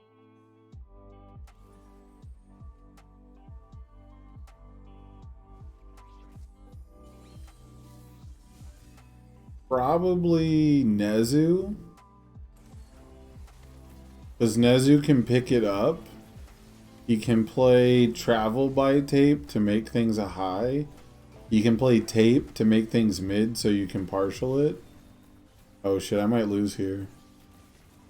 Let me take down the tank. I might lose here. Holy fuck. Clutch it out. Clutch it out. Oh god, that was fucking close. Alright, yeah, I think it's Nezu because you can pick it up or trade it in when you don't need it, right? Like it's not going to clog your hand as bad. And then spatula. Can I afford to take a spatula here? I don't think I take the spatula. So order is the best showdown symbol because if you want to play mono lows, order can change the zone of your own attack. Or of your rival's attack, I mean. And so can't keep this Ezreal? Maybe I can. I shouldn't. I should go for the econ play. Alright, anyway, let me focus on showdown. Showdown. Order symbol because it changes the zone of the rival attack. If you play Nezu, you can trade it in and out for other 3 difficulties, which there now might even be a 3 difficulty attack on order that you'd want.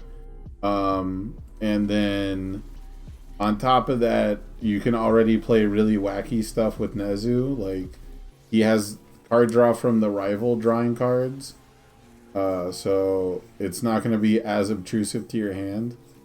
And then you have better speed hate on order than the other symbols. And then the biggest thing about playing Nezu is he doesn't whiff the backswing. When you draw a 5 difficulty card on the backswing, you turn it into 1.3 million volts and you kill people. You might need a little help putting speed on things, but I think it's Nezu.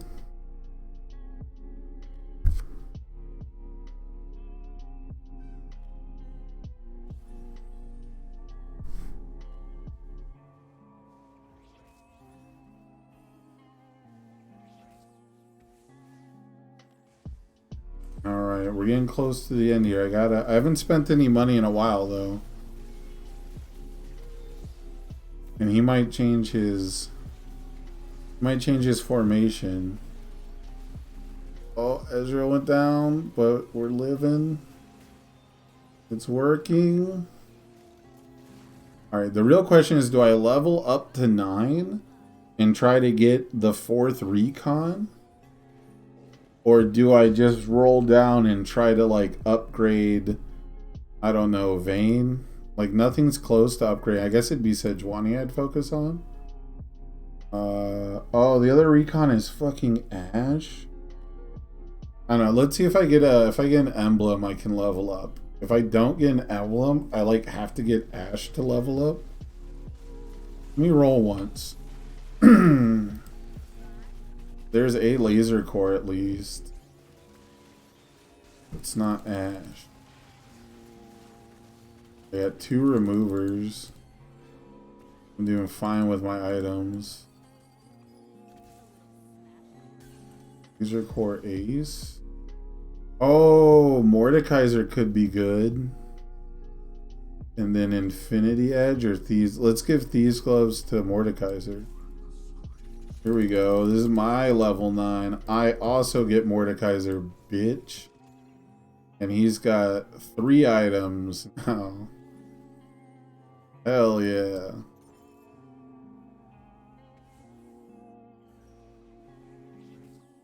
This might be the last round. It definitely is if I lose.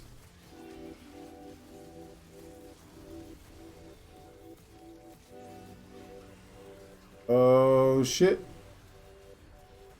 Oh, whose pillar is whose?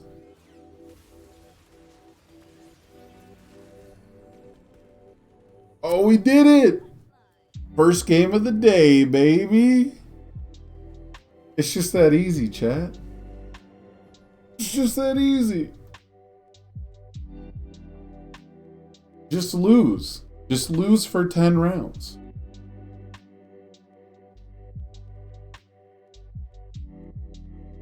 Just lose for the first 10 rounds, and then spend all your money.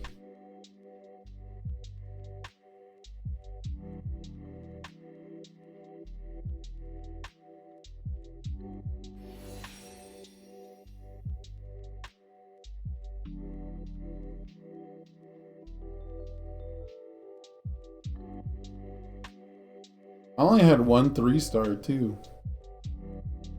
So I guess there wasn't a lot of gold. There wasn't a lot of gold stars in this game.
Alright, should we do the same strategy again? Or we just lose for 10 rounds?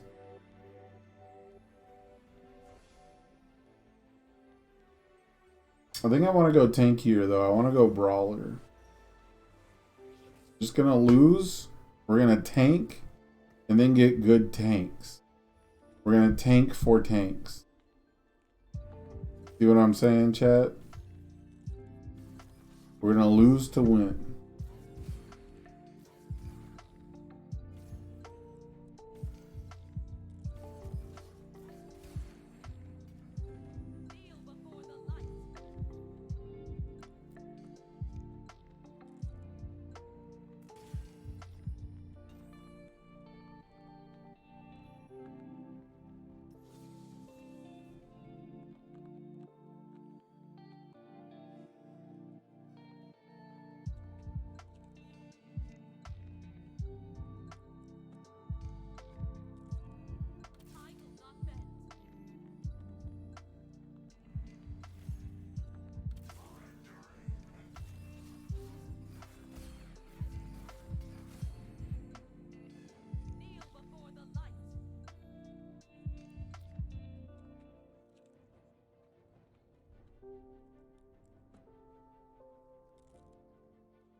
I grabbed the wrong unit.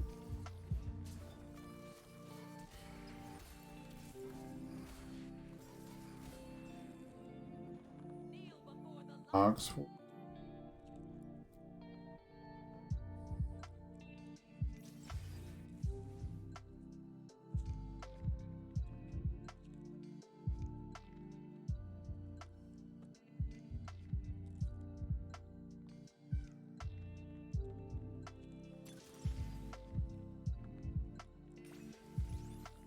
I like this ability. It makes my team tankier.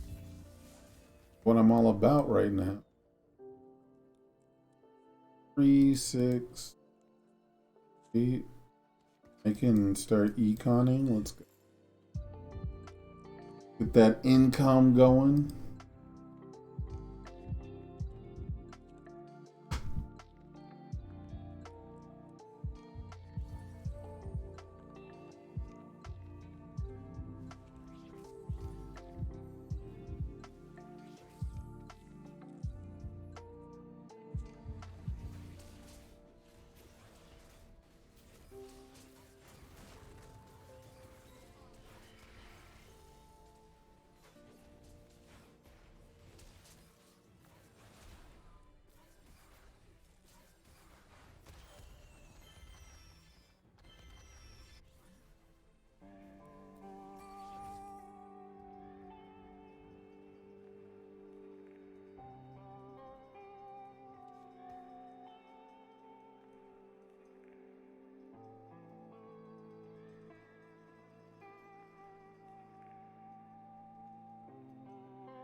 Just need one more underground and we can start doing the lose forever strat.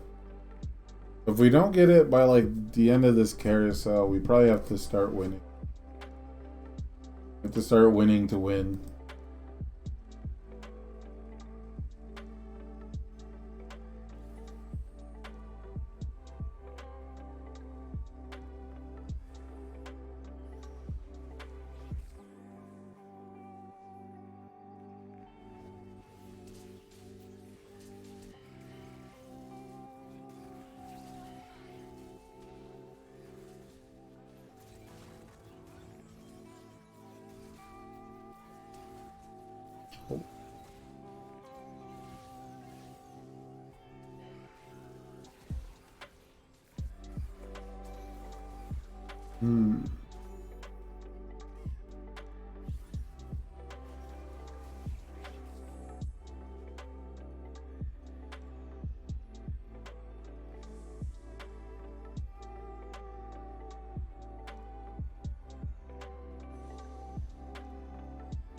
Let's get this side up.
Okay, my team is getting messed up.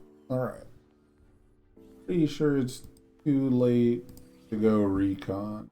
Or not recon, under. Was it? I guess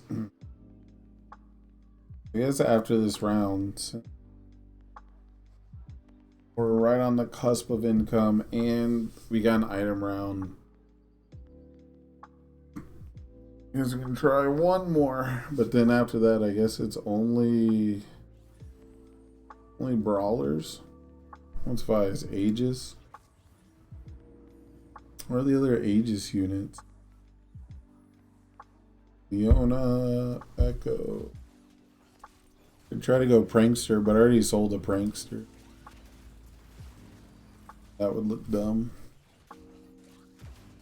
Oh yeah, I'm not winning this round. Holy shit. I'm not gonna have much.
Maybe we could do something cool with threat.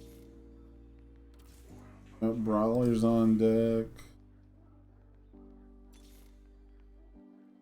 These are cool. No underground though. Big sad.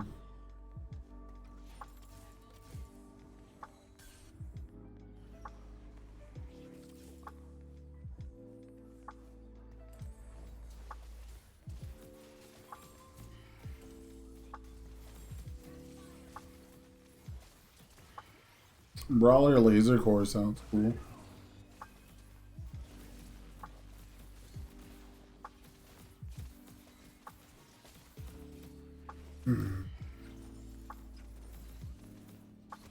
We did slightly better that round. Man. Oh. My throat is getting like worse even when I'm not talking. This is rough. I got an additional brawler and a vibe. It's a big deal. Grab another more tank.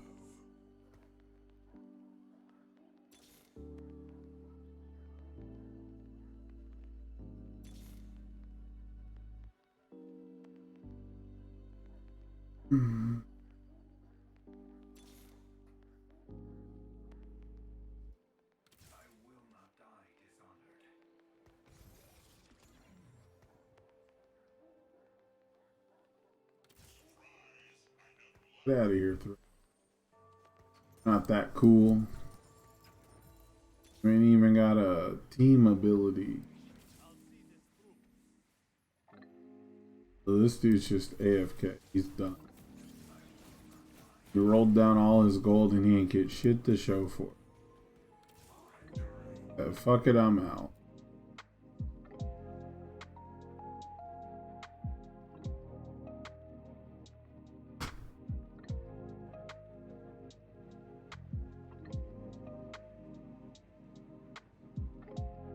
This man got a justice rush in every box.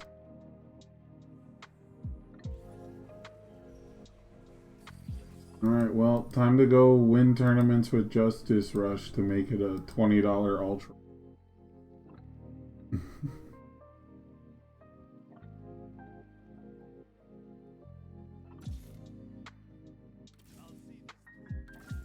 Blitzcrank's a brawler. I've been rolling right past him. I don't think I'm going to use him though. Little level. Oh, laser cores are late game as. Ah, okay.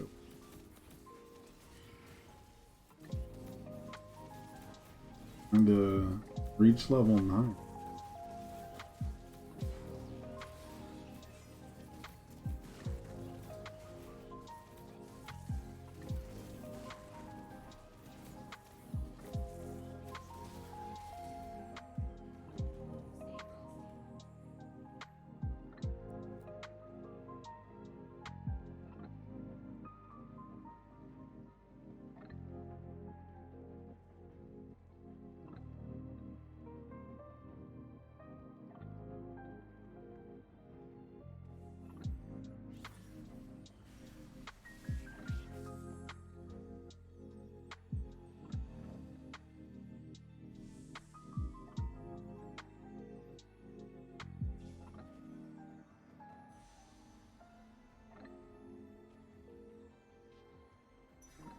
Go. That's spatula.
Less than half an hour until UnFunFridays.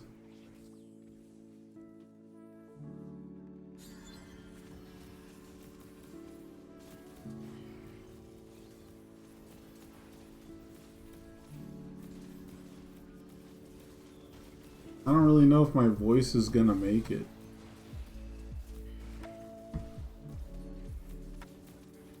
Which really sucks, man. Like, I started early. I was excited. I was like, I don't want to wait until the last minute. I'm tired. I like want to be warmed up for UnFunFridays. And now, like, my throat is just killing me. I figured I'd wait until it actually was about to start, but like, I want to stream it and like not talk. Like, I'm encouraged to. I think the smart thing to do is just rest my voice. But it's like, it's the first set 4 locals. It's the first set 4 weekly. I don't know how I feel about that.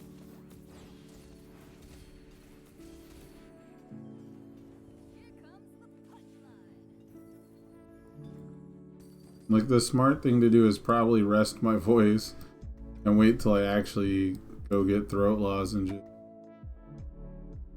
Actually, the smart thing would have been just to go to the store and do that, but before the thing starts.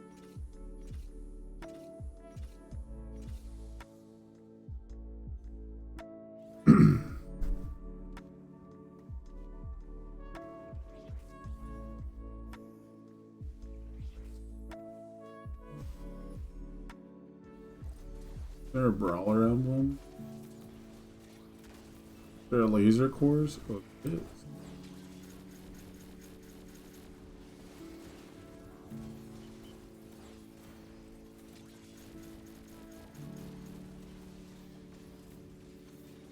This guy went for the ace. Oh, that's what I should do. I should stream TFT, but I should force the ace comp. There's a team called Ace, and they only work if there's 1 or 4 of them. I should just force that every time.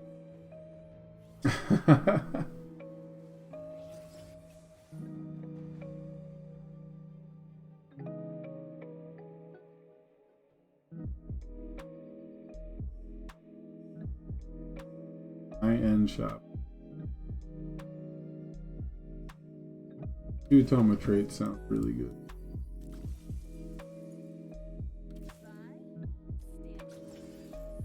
Color emblem, tight.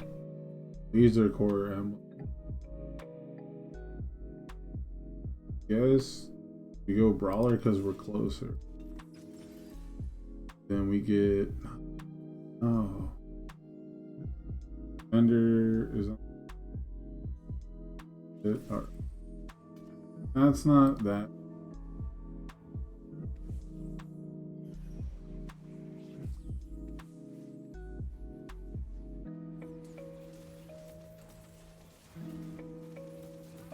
I want to get Aegis, because Defender and Aegis on the same unit is fucked up. Can I actually get to 8 brawlers?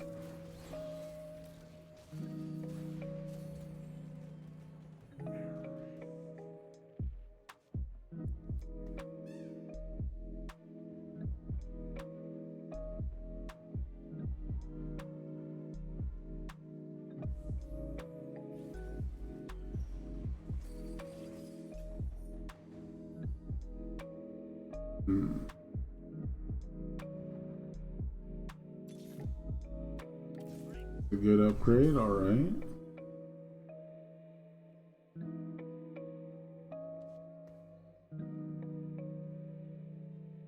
If I put the brawler emblem on and I do this, so 8 brawler, but then my emblem would have to be on Ash. I don't think I like that.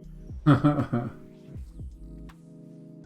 don't think, maybe, I don't know, double health Ash might be good, but I don't know how I feel about that. Could get another defender. I could go for like defender 4, brawler 8, and just have a fucking Ash. Just chilling.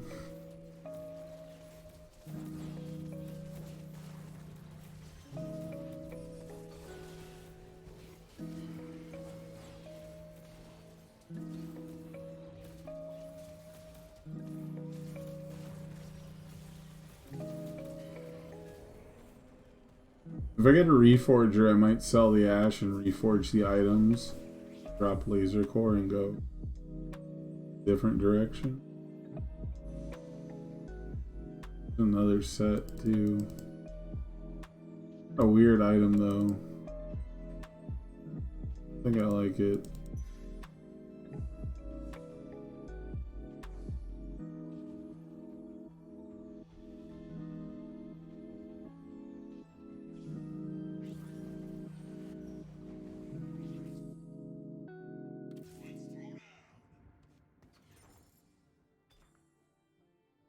We're 1 round away from leveling up. I do stupid shit like spend that money.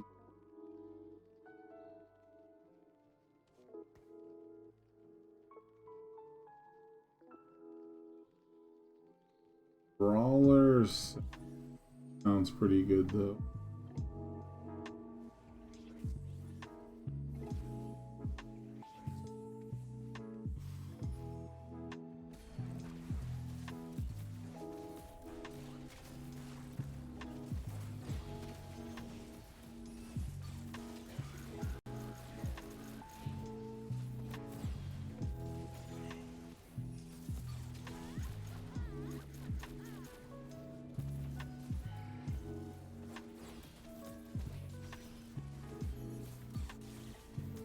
That guy has a big set.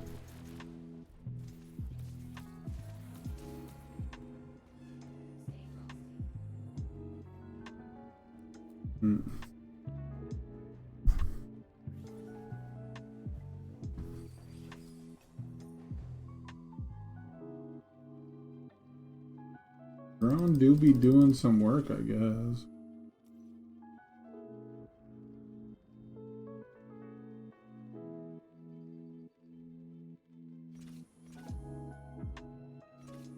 Here's Prankster Ages.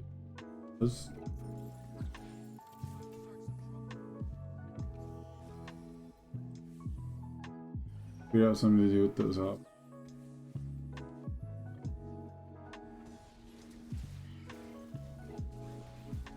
I'm gonna put the brawler on.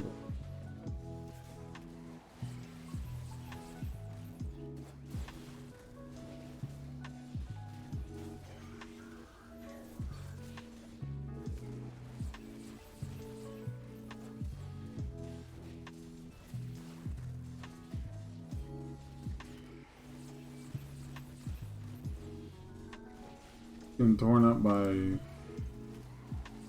an Aurelian Soul with Ginsu's? What the fuck? Should have kept the laser core, I guess. Actually, I have 2 Mecha Prime.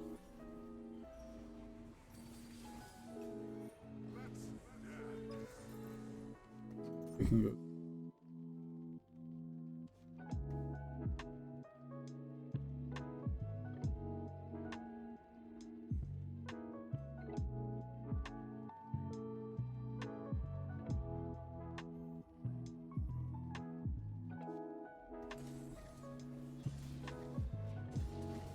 Brawler emblem.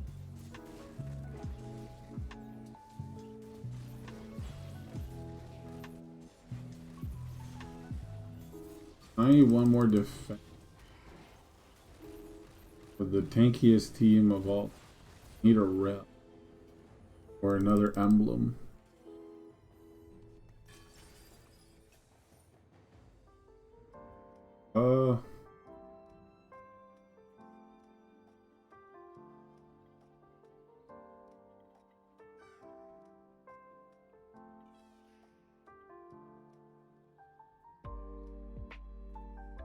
Another giant.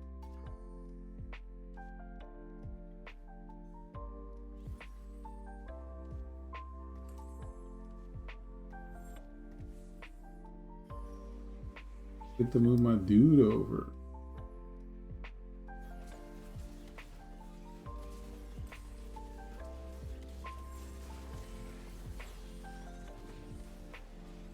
Yeah. Almost put that on the wrong guys.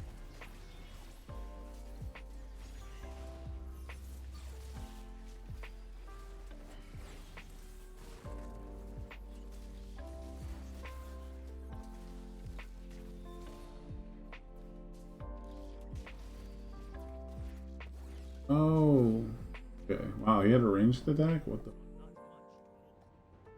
He hit her from so far away.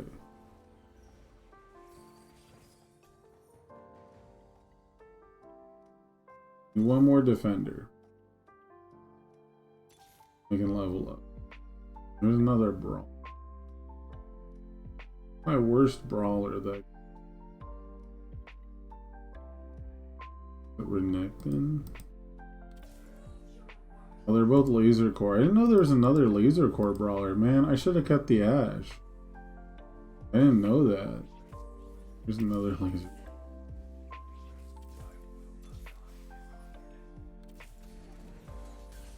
That sucks.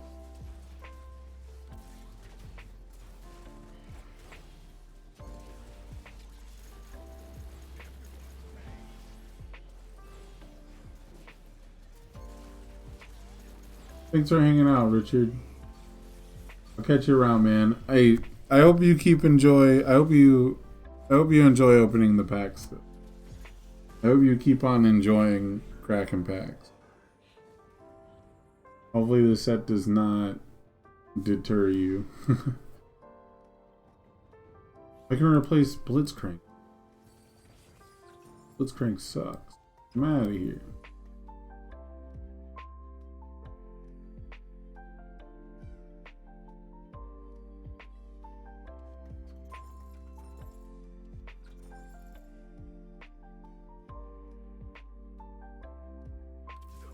We put a threat on it.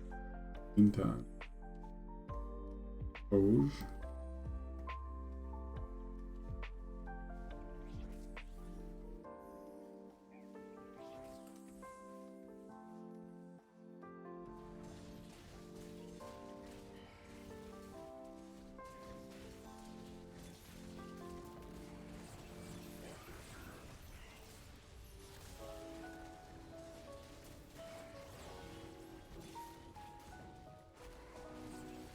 I'm just never gonna see a rel.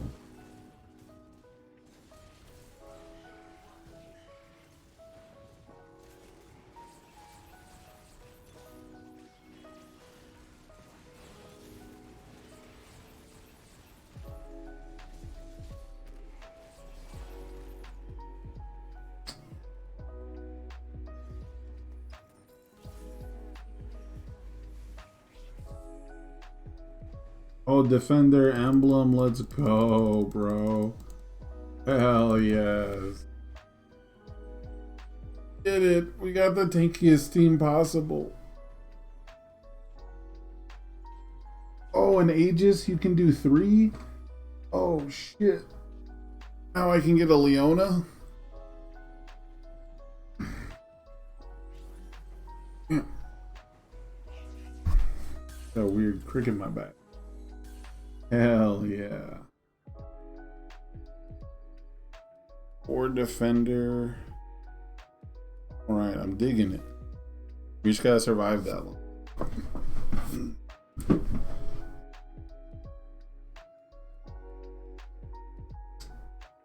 What's the other Aegis? Is this it? Can't tell.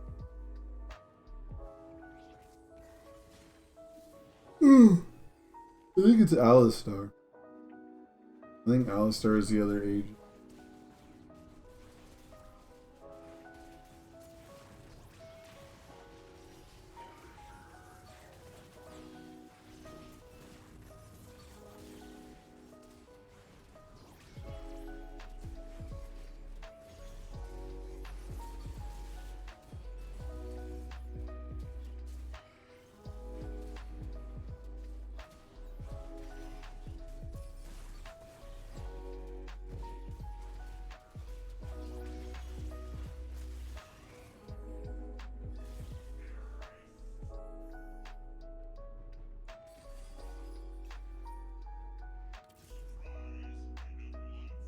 Here's the other defense.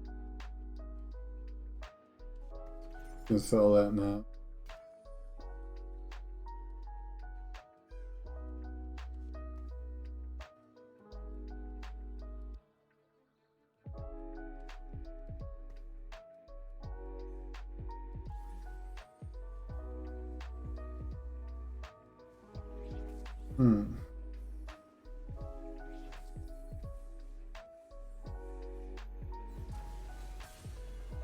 I could have leveled up.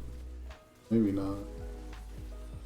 So it has to be divisible by 4, not by 2.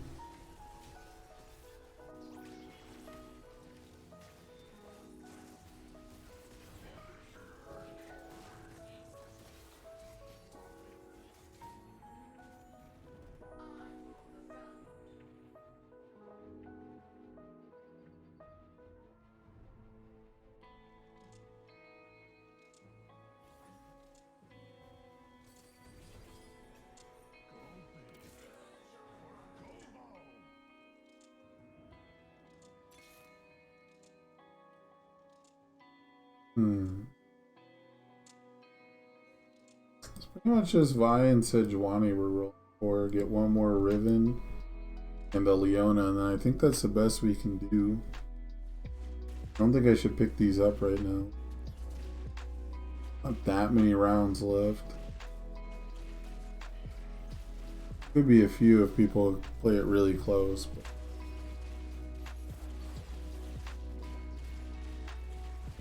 I'm thinking like 5 more rounds.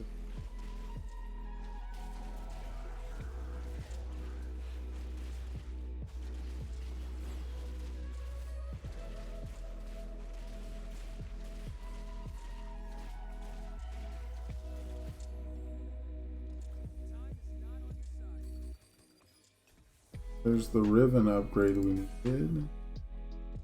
There's Alistair. We could do Alistair instead of what's her name if we have to. And no real attack speed. 30% is 20 and it goes. Let's level up. I guess we'll wait. That sucked. That was really bad.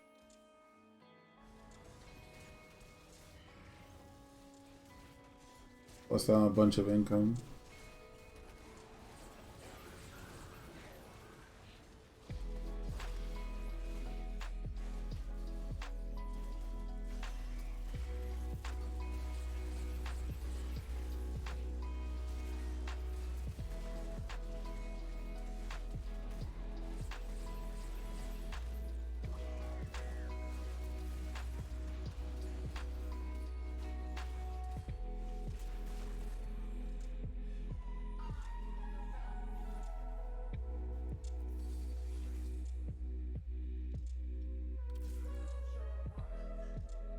We're max level. Age is 3. Let's roll down for their name. No? Okay, got the Leo. Oh, but then we get Mecha Prime. Oh, I think I actually want that.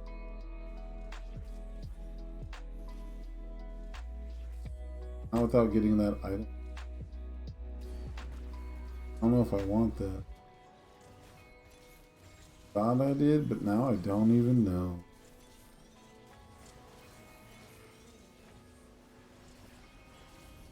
I guess we'll give it a shot.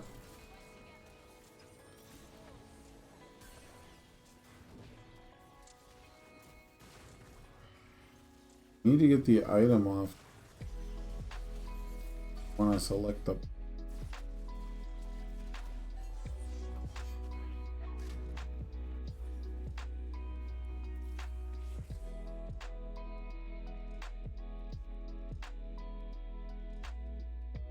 I get the item up boat.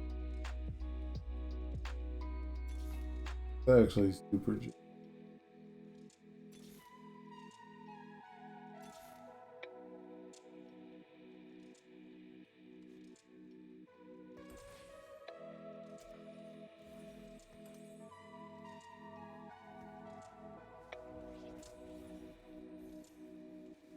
Place for the.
Yeah, this one's pretty much over. I have a good formation.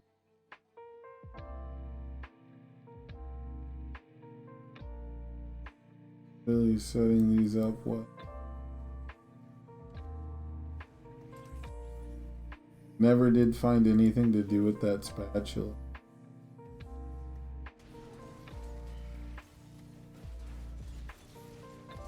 Doesn't feel good. And then, man, UnFunFridays is about to start. I don't think I can do it tonight. Really don't want to stress my voice out. Make things worse.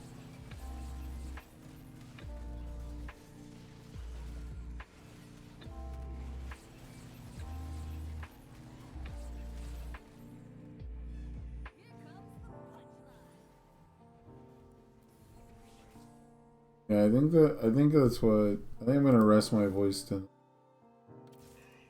I'm gonna call it the night after this. Try to go to bed early. I'll wake up early and I'll try to like stream all day tomorrow or something. Maybe late tomorrow night and then all day Sunday. So like right now. Not the business. I should have put the Defender emblem on. Stupid fucking Mecha Prime.